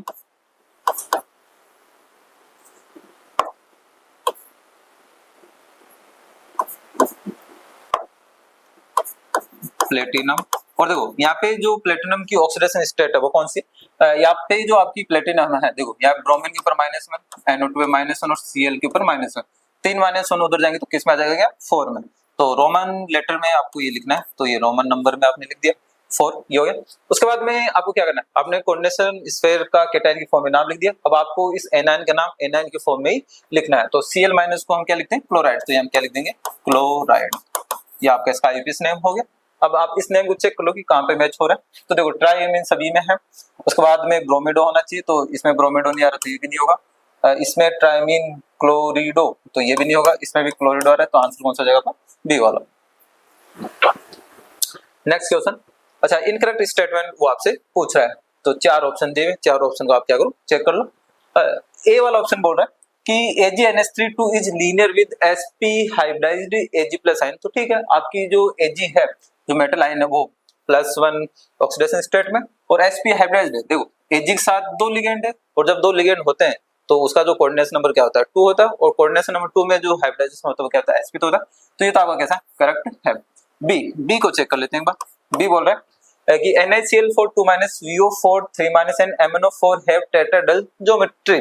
तो देखो NaCl4, देखो NaCl4 जो आपका है, इसमें निकल आपका कौन से ऑक्सीडेशन स्टेट में है, सॉरी 2 माइनस, NiCl4 2 माइनस। तो निकल आपका यहाँ पे जो ऑक्सीडेशन स्टेट वो कौन सी 2 प्लस, इसका मतलब जो यहाँ पे मेटल का कॉन्फ़िगरेशन हो गया 3D8। अच्छा, साथ में जो लिगेंड है वो कौन है, क्लोरीन, और क्लोरीन कैसा लिगेंड है, वीक फील्ड लिगेंड। अब देखो 3D8 कॉन्फ़िगरेशन है, वीक फील्ड लिगेंड है, तो आपको जो यहाँ पे ज्योमेट्री मिलेगी वो कौन सी मिलेगी, टेट्राहेड्रल ज्योमेट्री मिलेगी, ये हो गया। अच्छा, इसके अलावा देखो VO4 3 माइनस। अब देखो यहाँ पे जो आपकी मेटल है वो कौन है, वेनेडियम। अब वेनेडियम का जो आप यहाँ कॉन्फ़िगरेशन निकालने जाओगे तो ये D0 आएगा, क्या आएगा, D0। अच्छा, ऑक्सीडेशन स्टेट आप यहाँ चेक करोगे तो ये 4 क्या आ जाएगा, +5 में आ जाएगा, 4 × -2 -8 और इधर क्या -3, हाँ किस में आ जाएगा, +5 में आ जाएगा। तो जो आपका कॉन्फ़िगरेशन यहाँ क्या है, D0 है। अच्छा, अब देखो यहाँ पे आप जब हाइब्रिडाइजेशन निकालने जाओगे तो आपको ऐसा लगेगा कि इसमें DsP2 हाइब्रिडाइजेशन हो रहा होगा, लेकिन ऐसा नहीं है। आपको VO4 3 माइनस और MnO4 माइनस में ध्यान रखना है कि जब D0 कॉन्फ़िगरेशन वहां हो तो वहां पे जो हाइब्रिडाइजेशन होता है वो क्या होता है, दोनों का ही हाइब्रिडाइजेशन क्या है, D3S, इसका भी हाइब्रिडाइजेशन क्या है, D3S। और D3S हाइब्रिडाइजेशन में जो ज्योमेट्री होती है वो कौन सी होती है, टेट्राहेड्रल। तो निकल वाला जो कॉम्प्लेक्स है उसका जो हाइब्रिडाइजेशन है वो क्या है, आपका टेट्राहेड्रल है, या sp3 ज्योमेट्री, sp3 हाइब्रिडाइजेशन और टेट्राहेड्रल ज्योमेट्री है। और बाकी के दोनों जो कॉम्प्लेक्स है उनका भी हाइब्रिडाइजेशन कैसा है, D3S, लेकिन उनकी ज्योमेट्री भी कैसी है, टेट्राहेड्रल। तो वो भी कैसा आपका करेक्ट है, तो ये भी आपका आंसर नहीं है। सी वाले ऑप्शन को चेक कर लो। सी में देखो, सी में उसने 3 कोऑर्डिनेशन कंपाउंड दे रखे और बोल रहा है कि have sp3 hybridisation of the metal ion. देखो ये आपका कैसा हो जाएगा, इनकरेक्ट, क्योंकि यहाँ पे जो आपको उसने कॉम्प्लेक्स दे रखा है कॉपर का और कोऑर्डिनेशन नंबर 4 वाला जिसमें अमोनिया स्ट्रॉन्ग फील्ड लिगेंड होता है, तो यहाँ पे आपका इलेक्ट्रॉन का ट्रांसफर होता है। तो देखो Cu अमोनिया 4 है और 2 प्लस, मतलब कॉपर किसमें आपका 2 पॉजिटिव ऑक्सीडेशन स्टेट में। तो यहाँ पे जो मेटल का कॉन्फ़िगरेशन है वो क्या है, 3D9, क्या कॉन्फ़िगरेशन है, 3D9। और देखो आपका जो अमोनिया है कौन सा फील्ड लिगेंड है, स्ट्रॉन्ग फील्ड लिगेंड। तो देखो 3D9 का मतलब क्या कि यहाँ पे जो आपके 9 इलेक्ट्रॉन हैं वो d ऑर्बिटल्स में कैसे भरे हुए, 1 2 3 4 5 6 7 8 9, ये हो गया। अब देखो हमें ऐसा लग रहा है कि इसका जो हाइब्रिडाइजेशन है वो क्या रहेगा, sp3 रहेगा, लेकिन sp3 नहीं रहेगा, क्योंकि अमोनिया कैसा है, यहाँ पे स्ट्रॉन्ग फील्ड लिगेंड है। और स्ट्रॉन्ग फील्ड लिगेंड क्या करता है कि यदि D9 कॉन्फ़िगरेशन है तो उसमें से उस इलेक्ट्रॉन का क्या करवा देता है, ट्रांसफर वो करवा देता है। तो इस इलेक्ट्रॉन को वो क्या करेगा, आगे वाले ऑर्बिटल्स में क्या कर देगा, ट्रांसफर कर देगा, और इस ऑर्बिटल को क्या करवा देगा, वैकेंट करवा देगा। और जैसे वैकेंट करवाएगा तो आपकी हाइब्रिडाइजेशन के लिए d ऑर्बिटल क्या हो जाएगा, खाली हो जाएगा, वैकेंट हो जाएगा, तो आपका ये वाला हाइब्रिडाइजेशन में यूज आएगा। तो यहाँ पे जो इस कॉम्प्लेक्स का हाइब्रिडाइजेशन हो क्या है, DsP2, और DsP2 में जो ज्योमेट्री होती है क्या होती है, स्क्वायर प्लेनर, हो गया। अब देखो प्लेटिनम NH342 पॉजिटिव। अब देखो प्लेटिनम वाला जो कंपाउंड आपका है वो आपकी कौन सी सीरीज से बिलोंग करता है, देखो नहीं पढ़ोगे पिटोगे, मतलब आपका ये 4D 5D सीरीज से क्या कर रहा है, बिलोंग कर रहा है। और 5D सीरीज से जब बिलोंग कर रहा है तो वहां पे लिगेंड का कोई इफेक्ट नहीं पड़ता है, सारे ही लिगेंड वहां पे कैसे होते हैं, स्ट्रॉन्ग फील्ड लिगेंड होते हैं। और जब सारे लिगेंड स्ट्रॉन्ग फील्ड लिगेंड है तो यहाँ पे जो आपको हाइब्रिडाइजेशन मिलेगा वो कौन सा मिलेगा, DsP2, और यहाँ पे जो ज्योमेट्री हो जाएगी वो क्या आ जाएगी आपकी, स्क्वायर प्लेनर, ये हो गया। अच्छा, नेक्स्ट जो कंपाउंड कौन सा है, निकल का है, NiCN4 2-, ये हो गया। अच्छा, निकल कौन से ऑक्सीडेशन स्टेट में है, निकल आपका 2 पॉजिटिव है और जो कॉन्फ़िगरेशन हो गया 3D8। अच्छा, लिगेंड कौन सा है यहाँ पे, Cn है, और Cn कैसा है, स्ट्रॉन्ग फील्ड लिगेंड है। और जब strong field ligand D8 configuration में होता है तो वहां पे जो हाइब्रिडाइजेशन आता है वो क्या आता है आपका, DsP2, और DsP2 में जो ज्योमेट्री होती है वो कौन सी होती है, स्क्वायर प्लेनर, ये हो गया। अब बोल कह रहा हूँ कि हैव sp3 हाइब्रिडाइजेशन ना, मेटल आयन का हाइब्रिडाइजेशन क्या आ रहा है यहाँ पे, DsP2 आ रहा है तीनों का ही, तो आपका ये वाला ऑप्शन क्या हो गया, इनकरेक्ट हो गया। तो हमारा आंसर भी कौन सा हो जाएगा, सी वाला। अच्छा, D CrO4 2 माइनस, देखो इसका जो हाइब्रिडाइजेशन होता है वो क्या होता है, D3S हाइब्रिडाइजेशन होता है, और ज्योमेट्री क्या होती है, टेट्राहेड्रल ही होती है। तो हमारा आंसर कौन सा हो जाएगा, सी। नेक्स्ट जो क्वेश्चन है 69, an alloy which does not contain copper. अब देखो ये थोड़े से फैक्ट बेस्ड आपको याद होनी चाहिए कि जो आपका अलोय है उसमें कौन सा कॉपर कंटेन नहीं करता है। तो आपका जो ब्रॉन्ज है, ब्रॉन्ज में आपकी कॉपर होती है, इसमें कॉपर +10 होता है, तो ये तो आंसर होगा नहीं। B misch metal. हाँ देखो इसमें क्या कौन होता है, आपके लेंथेनोड होते हैं प्लस आपकी Fe होती है और कार्बन सल्फर बहुत सारे होते हैं, तो मतलब इसमें आपका कॉपर नहीं है, तो आपका आंसर कौन सा हो जाएगा, बी वाला। अच्छा ब्रास में भी आपकी क्या होती है, कॉपर होती है, और यूके कॉपर में भी आपका क्या होता है, कॉपर होता है, तो आपका आंसर कौन सा रहेगा, आपका बी वाला। नेक्स्ट क्वेश्चन 70 बोला in which reaction no colour change will be observe. अब देखो ये रिएक्शन इनऑर्गेनिक की सॉल्ट एनालिसिस वाली रिएक्शन है जो आपको क्या होनी चाहिए, याद होनी चाहिए। तो वो बोल रहा है आपसे कि no colour change will be observed, मतलब कहाँ पे कलर चेंज ऑब्जर्व होगा, ये हो गया। तो नो कलर चेंज मतलब कलर चेंज नहीं होना चाहिए, तो जो ऑप्शन है वही आपका यहाँ पे आंसर हो जाएगा। मतलब यहाँ पे क्या होगी, नो रिएक्शन, और जब रिएक्शन ही नहीं होगी तो आपको यहाँ पे कोई कलर ऑब्जर्व नहीं होगा, तो आंसर हमारा क्या ए। अच्छा बी सी डी देख लो। अच्छा बी में देखो, बी में कलर आपका चेंज होगा, यहाँ पे आपको ग्रीन कलर मिल जाएगा क्योंकि क्रोमियम आपका +3 में आएगा यहाँ पे, और क्रोमियम सल्फेट आपके यहाँ पे बनाएगा। तो सी वाला, सी में भी देखो यहाँ पे भी कलर चेंज होगा आपका। देखो CrO4 है, CrO4 जो आपका होता है वो आपका कैसा होता है, येलो कलर का होता है, तो ये आपका किस में जाएगा, ऑरेंज कलर में, और ऑरेंज में भी कैसे जाएगा कि ये आपका क्रोमेट से किस में कन्वर्ट हो जाएगा, डाइक्रोमेट में, Cr2O7 माइनस में, ये हो गया। अच्छा Na2S, यहाँ पे देखो आपका जो कॉम्प्लेक्स है, ये जो कॉम्प्लेक्स है ये किस में कन्वर्ट होगा आपका, ये कन्वर्ट हो जाएगा आपका NF4 FeCN5 और NOS, इसमें कन्वर्ट हो जाएगा, और आपको यहाँ पे वॉयलेट कलर मिलेगा। कौन सा मिलेगा, वॉयलेट कलर। तो बाकी 3 रिएक्शन में कलर आपको ऑब्जर्व होंगे, ऑप्शन ए में आपको कोई कलर ऑब्जर्व नहीं होगा, तो हमारा आंसर कौन सा हो जाएगा, ए वाला। नेक्स्ट क्वेश्चन है 71, पूछ रहा है आपसे कि विच ऑक्साइड इज मोर एसिडिक, मतलब सबसे ज्यादा एसिडिक नेचर वाला कंपाउंड कौन सा है। तो आप सभी जानते हो कि पीरियोडिक टेबल में आप लेफ्ट टू राइट जाओगे तो एसिडिक नेचर बढ़ते हैं, और अप टू डाउन जाओगे तो बेसिक नेचर बढ़ेंगे। तो उसने जो भी आपको ऑक्साइड दे रखे हैं वो कौन से आपके लेफ्ट टू राइट वाले हैं। तो सबसे ज्यादा जो एसिडिक कौन सा रहेगा, जो आपके किधर रहेगा, आपके राइट हैंड साइड में रहेगा। तो राइट हैंड साइड वाला जो ऑक्साइड है आपका कौन सा, एल्यूमिनियम वाला। तो सबसे ज्यादा जो एसिडिक नेचर का रहेगा कौन रहेगा, आपका Al2O3। Next question, which of the following graphs shows correct trends in the size of +3 ions of lanthanides. मतलब +3 ऑक्सीडेशन स्टेट में लैंथेनाइड के लिए उसने जो साइज के ग्राफ दे रखे हैं उनके लिए उसने पूछा कि इनमें से करेक्ट कौन सा है, मतलब करेक्ट रिप्रेजेंटेशन ग्राफिकल कौन सा है। तो आप सभी जानते हो कि +3 ऑक्सीडेशन स्टेट में लैंथेनाइड की जो साइज होती है वो क्या होती है, लेफ्ट टू राइट जाने पे क्या होती है, डिक्रीज होती है। तो डिक्रीजिंग वाला आपको ग्राफ यहाँ पे चेक करना है। तो देखो इसमें तो क्या हो रहा है, इंक्रीज हो रही है, तो ये तो होगा नहीं। अच्छा बी में देखो आपकी लैंथेनम से ल्यूटीशियम तक जो है वो साइज क्या हो रही है, डिक्रीज हो रही है, तो आपका जो यहाँ पे आंसर हो जाएगा कौन सा हो जाएगा, बी वाला। अच्छा इसमें देखो क्या हो रही है, इसमें इंक्रीज हो रही है, तो ये भी नहीं होगा। इसमें पहले डिक्रीज हो रही है फिर इंक्रीज, ये भी आपका आंसर नहीं होगा, तो हमारा आंसर कौन सा हो जाएगा, बी वाला। नेक्स्ट अपने पास question number 73, which of the following is cis compound, यानी आपको कंपाउंड दे रखे हैं, आपसे पूछा इसमें सिस कौन सा होगा। तो सिस और ट्रांस जो है वो ज्योमेट्रिकल आइसोमेरिज्म के पार्ट होते हैं। सिस का मतलब होता है सेम ग्रुप सेम साइड, किसके, अगर डबल बॉन्ड है तो डबल बॉन्ड के, कोई रिंग दे रखी है तो रिंग के सेम साइड। इसमें देखिए बेटा आपको यहाँ पर दे रखा है डबल बॉन्ड, तो ये देखिए यहाँ पर होगा इस साइड हाइड्रोजन और यहाँ पर होगा इस साइड हाइड्रोजन। इधर भी देख सकते हैं ये आपका CH2 ग्रुप है, ये आपका CH2 ग्रुप है।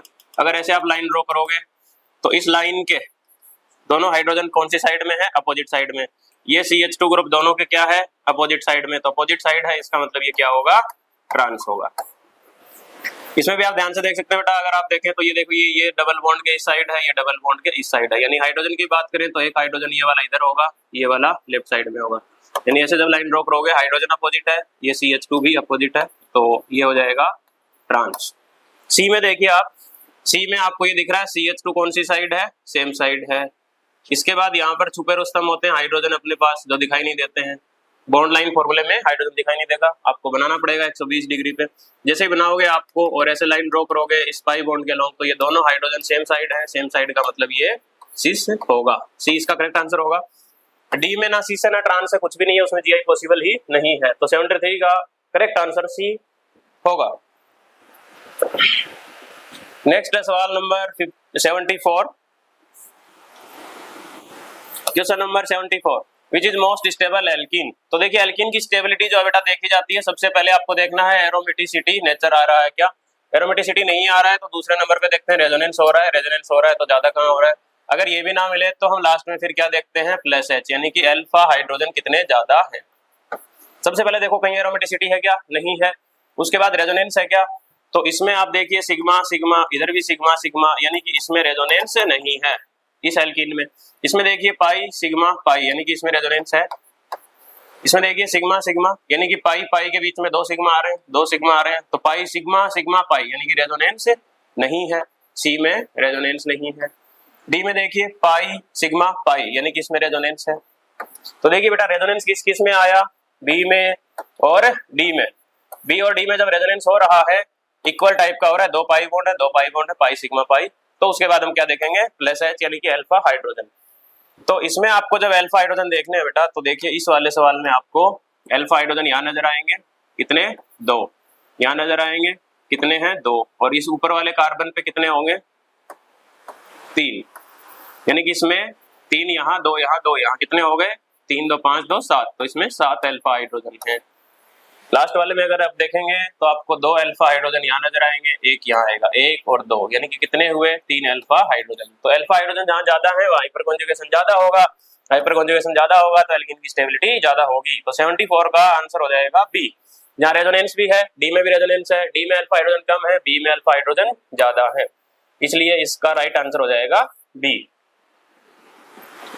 75 में देखिए कंपाउंड एक्स है जिसका मोलिकुलर फॉर्मूला हमें दे रखा है, 6 कार्बन है, इन सब में आप देखेंगे 6 कार्बन है। पॉजिटिव टेस्ट देता है with 2,4-DNP and hydroxyl amine, यानी कि ये टेस्ट होता है अपने पास एल्डिहाइड और कीटोन का। तो देखिए ये एल्डिहाइड कीटोन है क्या, ये कीटोन है, ये एल्डिहाइड है, ये कीटोन है, ये कीटोन है, यानी कि सारे ही क्या देंगे, टेस्ट दे देंगे। Negative test with Tollens reagent and Fehling solution, देखिए बेटा टॉलेंट टेस्ट और फेलिंग टेस्ट जो है अपने पास, वो एल्डिहाइड पॉजिटिव टेस्ट देते हैं, कीटोन नेगेटिव देते हैं। इसने क्या पूछा, नेगेटिव, यानी कि कीटोन होना चाहिए, तो ये कीटोन है, यानी कि ये हो सकता है अपने पास, ये नहीं हो सकता, एल्डिहाइड है। सी भी क्या है, कीटोन है, डी भी क्या है, कीटोन है। लास्ट में हमें एक ऑप्शन और दिया है I2NaOH, यानी कि हेलोफॉर्म रिएक्शन। वो कह रहा है क्या, येलो प्रिसिपिटेट मिलेगा किसके साथ, I2NaOH के साथ, यानी कि हेलोफॉर्म रिएक्शन जो अपने पास आइडोफॉर्म रिएक्शन होनी चाहिए। तो इस कीटोन में यहाँ देखेंगे आप CH3 ग्रुप नहीं है। एक ऐसा कीटोन या एल्डिहाइड जिसके साथ आपको CH3 ग्रुप दिखे तो ही उसमें क्या होता है, हेलोफॉर्म रिएक्शन होती है। तो इसमें देखिए आपको इस कीटोन के अगल बगल यहाँ पर CH3 नहीं है, यहाँ पर भी CH3 नहीं है, यहाँ पर ध्यान से देखेंगे आपको CH3 दिखेगा, यानी कि डी में आप हेलोफॉर्म रिएक्शन करवा सकते हो। तो डी इसका करेक्ट आंसर होगा 75 का।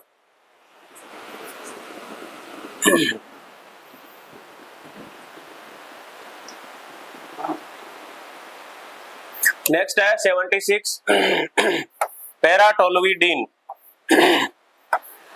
टोलुइडीन, तो बेटा एनिलीन और उसके पैरा पे CH3 जोड़ दो, तो ये टोलुइन एनिलीन मिक्स कर दिया, बन गया टोलुइडीन।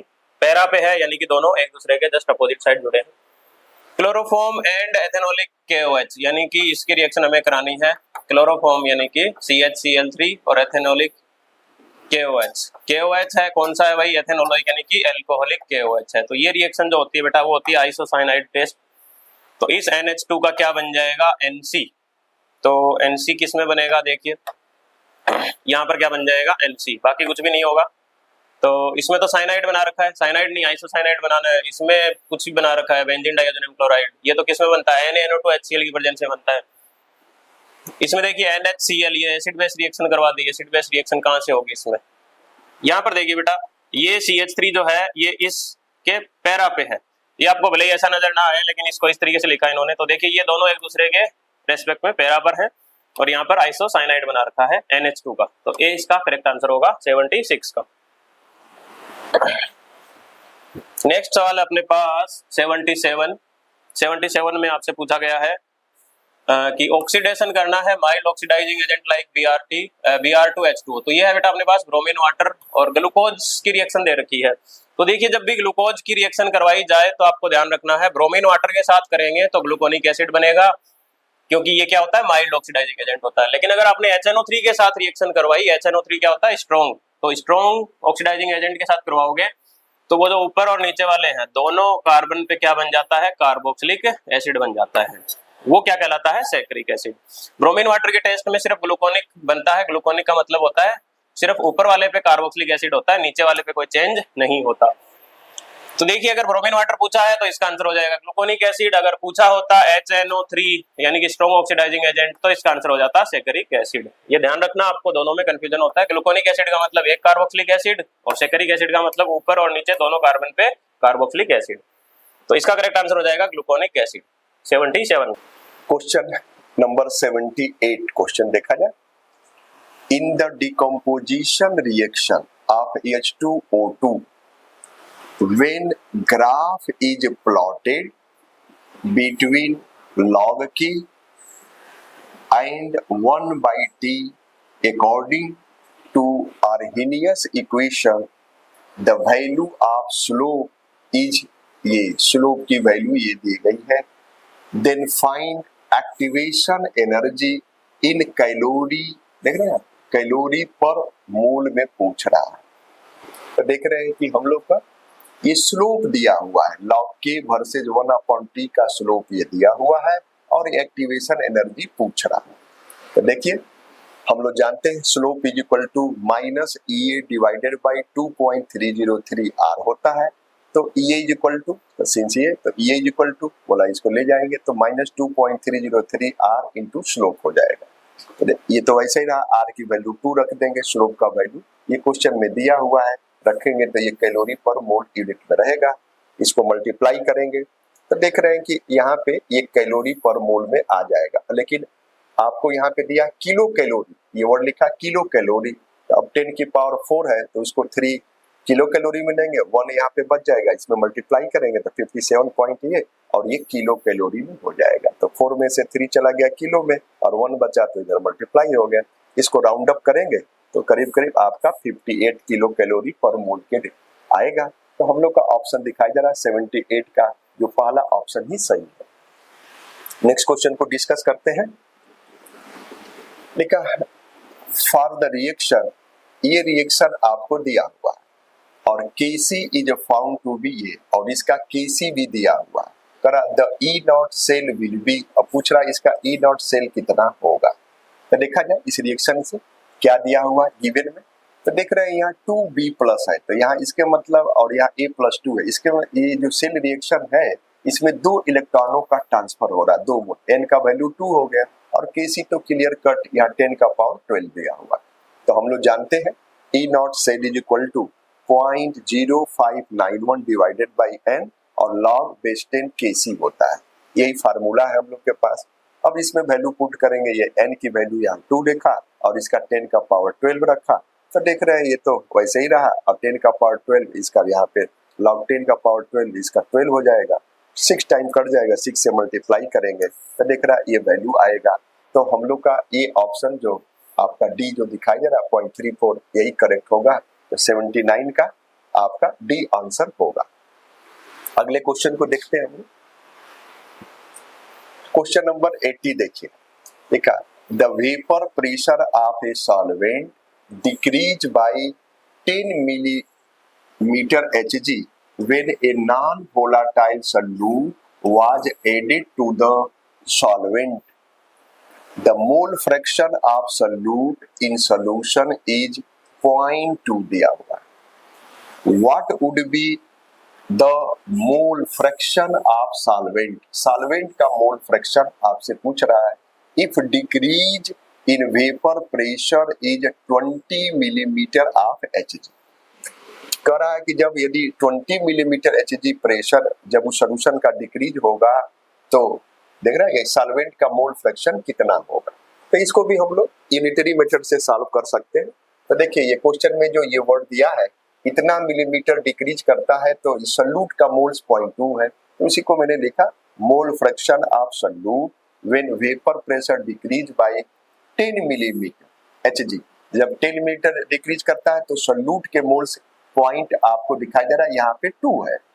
तो कहा कि मोल फ्रैक्शन आपका जब यहाँ 1 मिलीमीटर Hg होगा तो 0.2 डिवाइडेड बाई 10 होगा यहाँ पे, और आपको दिया हुआ है यहाँ 20 मिलीमीटर से, तो कहा कि मोल fraction of solute when vapour pressure decrease 20 millimetre Hg होगा तो ये 20 और देख रहा है मल्टीप्लाई बाई ई तो ये 0.4 आ गया। लेकिन ये किसके मोल आए तो बोलता है ये सॉल्यूट के मोल्स आए।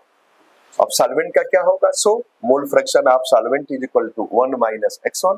देख रहा 1 में से सॉल्यूट का घटा देंगे तो 1 माइनस 0.4, तो देख रहा ये आपका आंसर 0.6 आया।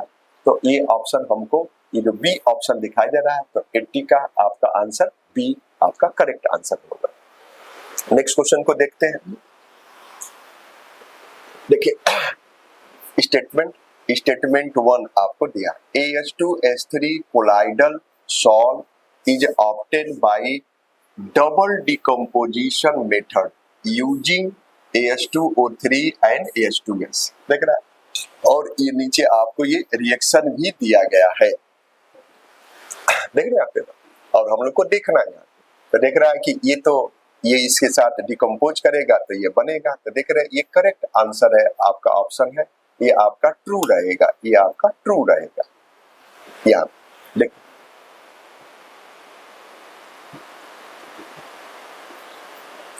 तो ये ऑप्शन हम लोग का ट्रू स्टेटमेंट है। अब जरा नीचे स्टेटमेंट सेकेंड देखा जाए, करा ferric hydroxide salt is prepared by hydrolysis of ferric chloride. मतलब फेरिक क्लोराइड के हाइड्रोलिसिस से हम लोग फेरिक हाइड्रोक्साइड प्राप्त करते हैं। बोला ए बी स्टेटमेंट सही है। तो देख रहा है कि ये भी लेकिन ये इसको एक्सप्लेन नहीं कर रहा है। तो हम लोग देख रहे हैं both statement first and statement second are क्या है, सिर्फ सही है। तो ये भी आपका सही स्टेटमेंट है और ये भी आपका सही स्टेटमेंट है। तो हम लोग का ये आपका ए नंबर ऑप्शन आपका सही होगा 81 का। नेक्स्ट क्वेश्चन को देखते हैं। लिखा, how many moles of H2C2O4 oxalic acid is required to reduce 1 mole of KMnO4 in acidic medium. करा एसिडिक मीडियम में KMnO4 का 1 मोल को रिड्यूस करने के लिए कितने मोल H2C2O4 के चाहिए। तो हम लोग जानते हैं कि यदि H2C2O4 KMnO4 के साथ रिएक्शन करेगा तो according to law of chemical equivalence उसके नंबर ऑफ इक्विवेलेंस क्या हो जाते हैं, बराबर हो जाते हैं। तो देखिए from law of chemical equivalence number of equivalence of H2C2O4 is equal to number of equivalence of KMnO4।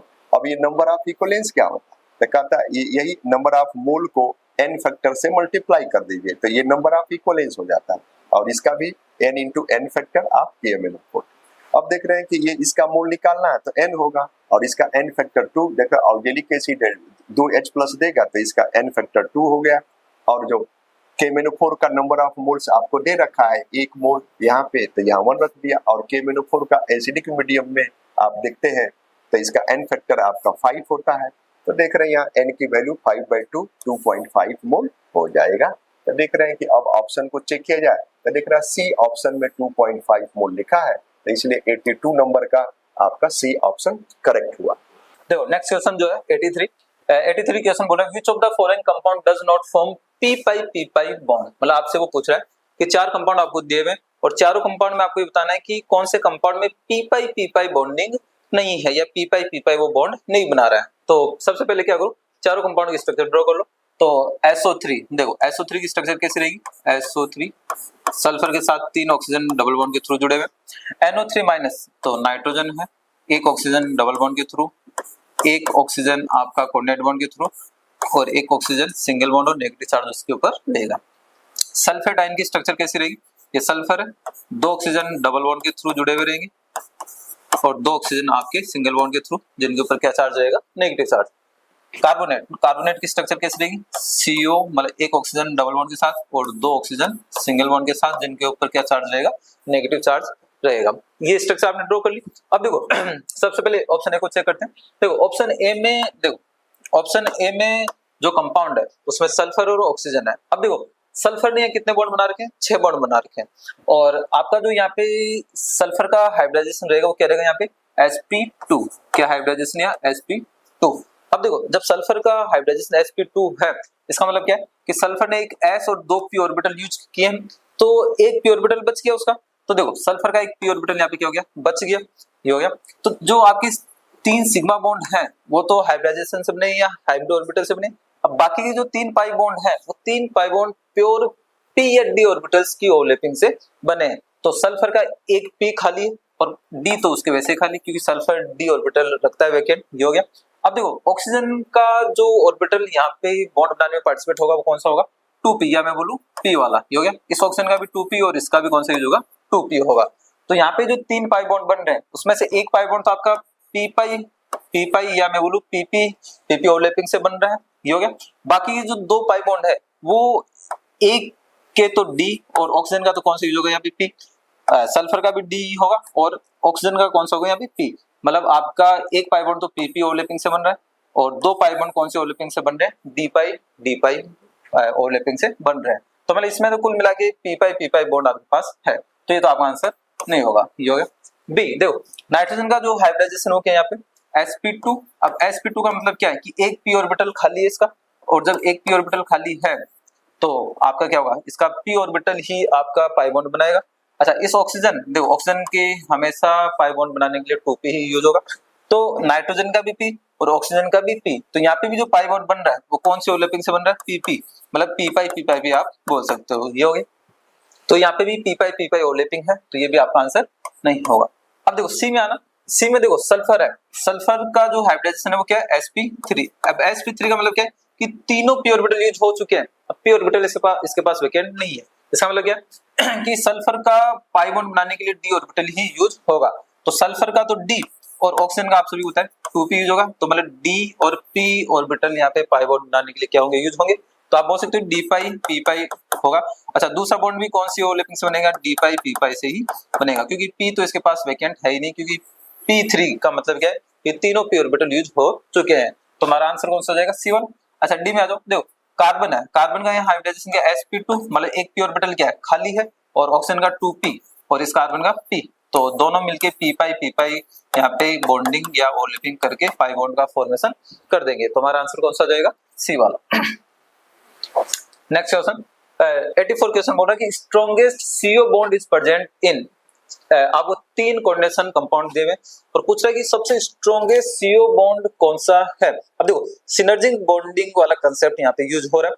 तो सिनर्जिक बॉन्डिंग वाले कांसेप्ट को हम किस टाइप से यूज करते हैं कि यदि मेटल आपकी नेगेटिव ऑक्सीडेशन स्टेट में हो, जीरो ऑक्सीडेशन स्टेट में हो और पॉजिटिव ऑक्सीडेशन स्टेट में हो, तो जो सबसे अच्छी सिनर्जिक बॉन्डिंग होती है वो किस में होती है, आपकी जो आपका नेगेटिव ऑक्सीडेशन स्टेट वाली मेटल है उसमें अच्छी सिनर्जिक बॉन्डिंग होगी। उसके बाद जीरो ऑक्सीडेशन स्टेट और पॉजिटिव वाले में क्या होगी, सबसे बेकार आपकी सिनर्जिक बॉन्डिंग होगी। अब देखो सिनर्जिक बॉन्डिंग कैसे होती है कि ये मेटल है, मेटल के साथ CO आपकी कोऑर्डिनेट बॉन्ड के थ्रू जुड़ी हुई है। अब देखो सिनर्जिक बॉन्डिंग का मतलब क्या है कि मेटल अपने इलेक्ट्रॉन क्या करेगी, इस CO के पाई स्टार वैकेंट ऑर्बिटल में क्या करेगी, डोनेट करेगी। और जब यहाँ पे डोनेट करेगी, अब देखो कार्बन मैक्सिमम कितने बॉन्ड बना सकते हैं, 4 ही बना सकता है, लेकिन जब सिनर्जिक बॉन्डिंग होगी तो इस कार्बन के कितने बॉन्ड बनेंगे, 5, और कार्बन 5 बॉन्ड फॉर्म नहीं कर सकता। तो क्या होगा कि इस बॉन्ड को आपको क्या करना होगा, यहाँ पे ब्रेक करना होगा, मतलब ये वाला बॉन्ड यहाँ से क्या हो जाएगा, शिफ्ट हो जाएगा। और जैसे शिफ्ट होगा तो मेरे बताना सिनर्जिक बॉन्डिंग से CO का बॉन्ड ऑर्डर डिक्रीज होगा, इंक्रीज होगा, क्या होगा, डिक्रीज होगा। तो बॉन्ड ऑर्डर क्या हो रहा है यहाँ पे, डिक्रीज, किसकी वजह से, सिनर्जिक बॉन्डिंग से। अब बॉन्ड ऑर्डर जब डिक्रीज होता है तो बॉन्ड स्ट्रेंथ भी क्या होती है, डिक्रीज होती है। ये होगा। तो आपको क्या चेक करना है कि सबसे बेकार सिनर्जिक बॉन्डिंग कहाँ हो रही है। तो सबसे बेकार जो सिनर्जिक बॉन्डिंग हो रही है वो कहाँ हो रही है, जिसमें मेटल कौन से ऑक्सीडेशन स्टेट में, प्लस में। अब प्लस में आपकी है तो उससे क्या होगा कि वहां पे सिनर्जिक बॉन्डिंग कम होगी, और जब सिनर्जिक बॉन्डिंग कम होगी तो वहां बॉन्ड ऑर्डर क्या हो जाएगा, ज्यादा। और बॉन्ड ऑर्डर ज्यादा तो आपका CO की बॉन्ड स्ट्रेंथ भी क्या रहेगी, ज्यादा रहेगी। तो हमारा आंसर कौन सा हो जाएगा यहाँ पे, C वाला। नेक्स्ट क्वेश्चन कौन सा, 85। अब देखो 85 क्वेश्चन आपसे बोल रहा है carbonate and SO3 can be distinguished by, मतलब आप दोनों को कैसे डिस्टिंग्विश कर सकते हो। तो देखो आप यदि K2Cr2O7 की रिएक्शन कार्बोनेट के साथ कराओ, K2Cr2O7 किसके साथ रिएक्शन करवा रहे हो, कार्बोनेट के साथ में, देखो यहाँ पे क्या होगा, आपको CO2 गैस मिलेगी, क्या मिलेगी, CO2 गैस मिलेगी। ये हो गया। यदि आप K2Cr2O7 की रिएक्शन सल्फेट के साथ SO3 के साथ कराओ, है ना, तो आपको यहाँ पे कोई भी CO2 गैस आपको यहाँ पे नहीं मिलेगी, किसमें कन्वर्ट होगा, सल्फेट में। तो देखो अपने आप आपको पता चल जाएगा कि इस वाली रिएक्शन में CO2 गैस इवॉल्व हो रही है और इसमें इवॉल्व नहीं हो रही है। तो दोनों का आप इजीली क्या कर सकते हो, डिस्टिंग्विश कर सकते हो। ये हो गया। अच्छा बी, देखो बी में क्या ले रखा है उसने, KMnO4 की रिएक्शन यदि आप CO3 के साथ कराओगे तो देखो यहाँ पे भी आपको CO2 गैस मिलेगी, क्या मिलेगी, CO2 गैस मिलेगी। लेकिन यदि आप SO3 के साथ ये रिएक्शन कराओगे तो देखो यहाँ पे क्या होगा, ये सल्फेट में कन्वर्ट होगा, यहाँ पे कोई गैस इवॉल्व नहीं होगी। तो आप इजीली दोनों क्या कर सकते हो, डिस्टिंग्विश कर सकते हो। लेकिन सी में ऐसा नहीं है, लिटमस वाटर टेस्ट में दोनों का ही मिल्की कलर हो जाएगा। कौन सा कलर हो जाएगा, मिल्की कलर। और जब मिल्की कलर हो जाएगा तो आप आइडेंटिफाई या डिस्टिंग्विश उनको नहीं कर सकते। तो आपका आंसर क्या हो जाएगा, डी वाला, both A and B. Next question देखो, नेक्स्ट क्वेश्चन ये भी आपका सोल्ट एनालिसिस का क्वेश्चन है। ये बोल रहा है on addition of concentrate H2SO4 to a chloride salt colorless fumes are evolved, but in case of iodide salt violet fumes come out, this is because। अच्छा ऐसा क्यों होता है, देखो क्या है कि जब आप क्लोरीन वाले सोल्ट की रिएक्शन H2SO4 के साथ कराओगे, जैसे क्लोरीन वाला सोल्ट मैंने NaCl ले लिया, उसकी रिएक्शन आप किसके साथ करा रहे हो, कॉन्सेंट्रेट H2SO4, ये हो गया। तो देखो होता क्या है कि आपका जो NaCl H2SO4 है, यहाँ पे आपको HCl मिलेगा, क्या मिलेगा, HCl। और HCl कैसा होता है, कलरलेस, ये हो गया। लेकिन यदि आप आयोडीन वाले सोल्ट, जैसे आयोडीन का सोल्ट मैंने NaI ले लिया, इसकी रिएक्शन में H2SO4 के साथ कराऊंगा, तो देखो यहाँ पे मेरे को क्या मिलेगा, I2 मिलेगा। मतलब पहले आपका HI बनता है और HI फिर किस में कन्वर्ट कर देता है उसको, I2 में, ये हो गया। तो आपकी ये वाली दो रिएक्शन है। अब देखो आप अपने ऑप्शन से मैच करो। ए वाला बोल रहा है H2SO4 reduce HI to I2, ना ये नहीं। HI is of violet colour, ना ये भी नहीं है। HI gets oxidized to I2, तो आपका आंसर कौन सा हो जाएगा, सी वाला। नेक्स्ट क्वेश्चन, अच्छा ये भी आपका सोल्ट एनालिसिस का क्वेश्चन है। ये बोल रहा है इन qualitative analysis when H2S is passed through an aqueous solution of salt acidified with dilute HCl, a black precipitate is obtained on boiling the precipitate with dilute HNO3, it forms a solution of blue color, addition of excess of aqueous solution of ammonia to this solution gives। देखो इस question को पढ़ के आपको क्या समझ में आ रहा है कि वो बोला कि आप यहाँ पे डाइल्यूट HCl और H2S को क्या कर रहे हो, यूज कर रहे हो। और देखो ये दोनों ही जो रिएजेंट है वो ग्रुप 2 के रिएजेंट है। किसके हैं, ग्रुप 2 के रिएजेंट है। और जब ग्रुप 2 के रिएजेंट है तो ग्रुप 2 के रिएजेंट आपके कौन से केटाइन के लिए आप यूज करते हो, आप Pb2+ और Cu2+ के लिए यूज करते हो। अब उसने ऑप्शन में जो 4 कंपाउंड आपको दे रखे वो कॉपर वाले दे रखे, तो यहाँ पे आपको दिक्कत होनी नहीं चाहिए। तो इसका मतलब क्या है कि जब आप कॉपर Cu2+ की रिएक्शन H2S के साथ कराओगे तो आपको जो यहाँ कंपाउंड मिलेगा वो कौन सा मिलेगा, Cu2S, और ये किस कलर का होता है, ब्लैक कलर का होता है, ये हो गया। अब देखो Cu2S की रिएक्शन फिर आप किसके साथ कराओगे, HNO3 के साथ।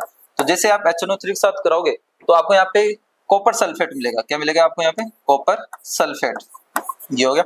अब देखो कॉपर सल्फेट की रिएक्शन आप फिर किसके साथ करवा रहे हो, अमोनिया के साथ करवा रहे हो, और एक्वस अमोनिया, कौन सा अमोनिया, एक्वस और एक्सेस में करवा रहे हो। तो यहाँ पे क्या होगा, अच्छा देखो ये आपका क्या होगा, आपको ये ब्लू कलर का मिलेगा, ये हो गया। अब जैसे आप एक्वस अमोनिया के साथ कराओगे और एक्सेस में कराओगे तो आपको यहाँ पे जो कॉम्प्लेक्स मिलेगा वो कौन सा मिलेगा, कॉपर, और ये अमोनिया कितने हो जाएंगे यहाँ पे 4, और 2+ में आपका ये आ जाएगा। और यहाँ पे क्या कलर मिलेगा आपको, डीप ब्लू, ये हो गया। तो अब ये वाला कॉम्प्लेक्स कौन से आपके ऑप्शन में फॉर्म हो रहा है, तो देख लो, deep blue precipitate of CuOH2, ना deep blue solution of CuNH342+, तो आपका आंसर कौन सा आ जाएगा, बी वाला। नेक्स्ट क्वेश्चन, अच्छा नेक्स्ट क्वेश्चन बोल रहा है bond dissociation enthalpy of EH, मतलब E का मतलब क्या है, element. Bond is given below, which of the compounds will act as strongest reducing agent. मतलब उसने क्या किया, बॉन्ड डिसोसिएशन एनर्जी के डेटा आपको कंपाउंड्स के दे रखे और वहां से वो पूछ रहा है कि कौन सा कंपाउंड आपका स्ट्रॉन्गेस्ट रिड्यूसिंग रिएजेंट का नेचर रख रहा है, ये हो गया। तो आप सभी जानते हो कि बॉन्ड डिसोसिएशन एनर्जी का जो रिलेशन रिड्यूसिंग नेचर के साथ होता है वो क्या होता है, इनवर्सली होता है। क्या होता है, इनवर्सली, मतलब ये रिड्यूसिंग नेचर, ये हो गया। तो आपको यहाँ पे क्या चेक करना है कि बॉन्ड डिसोसिएशन एनर्जी यदि ज्यादा है तो रिड्यूसिंग नेचर क्या होगा, कम होगा। यदि ये कम है तो ये क्या रहेगा, आपका ज्यादा रहेगा। तो आपको चेक क्या करना है कि बॉन्ड डिसोसिएशन एनर्जी सबसे कम किसकी है, तो सबसे कम जो एनर्जी वो किसकी है, HbH3 की। तो आपका जो रिड्यूसिंग नेचर रहेगा या जो स्ट्रॉन्गेस्ट रिड्यूसिंग एजेंट होगा वो कौन हो जाएगा, आपका HbH3। तो हमारा आंसर कौन सा हो जाएगा, डी वाला। अच्छा नेक्स्ट क्वेश्चन है which of the following elements does not show allotropy। तो देखो ये फैक्ट बेस्ड आपको याद होना चाहिए कि नाइट्रोजन एलोट्रोपी शो नहीं करता है। तो आपका आंसर कौन सा हो जाएगा, ए वाला। नेक्स्ट क्वेश्चन देखो, नेक्स्ट क्वेश्चन बोल रहा है a brown ring is formed in the ring test for NO3- ion it is due to formation of, तो आप सभी जानते हो कि ब्राउन रिंग कॉम्प्लेक्स का यहाँ पे क्या होता है, फॉर्मेशन होता है। और ब्राउन रिंग जो कॉम्प्लेक्स है यहाँ पे कौन सा आपका FeS2O5 NO2 पॉजिटिव, ये वाला कॉम्प्लेक्स आपके बनने के कारण ऐसा होता है। तो आपका आंसर कौन सा हो जाएगा, ए वाला।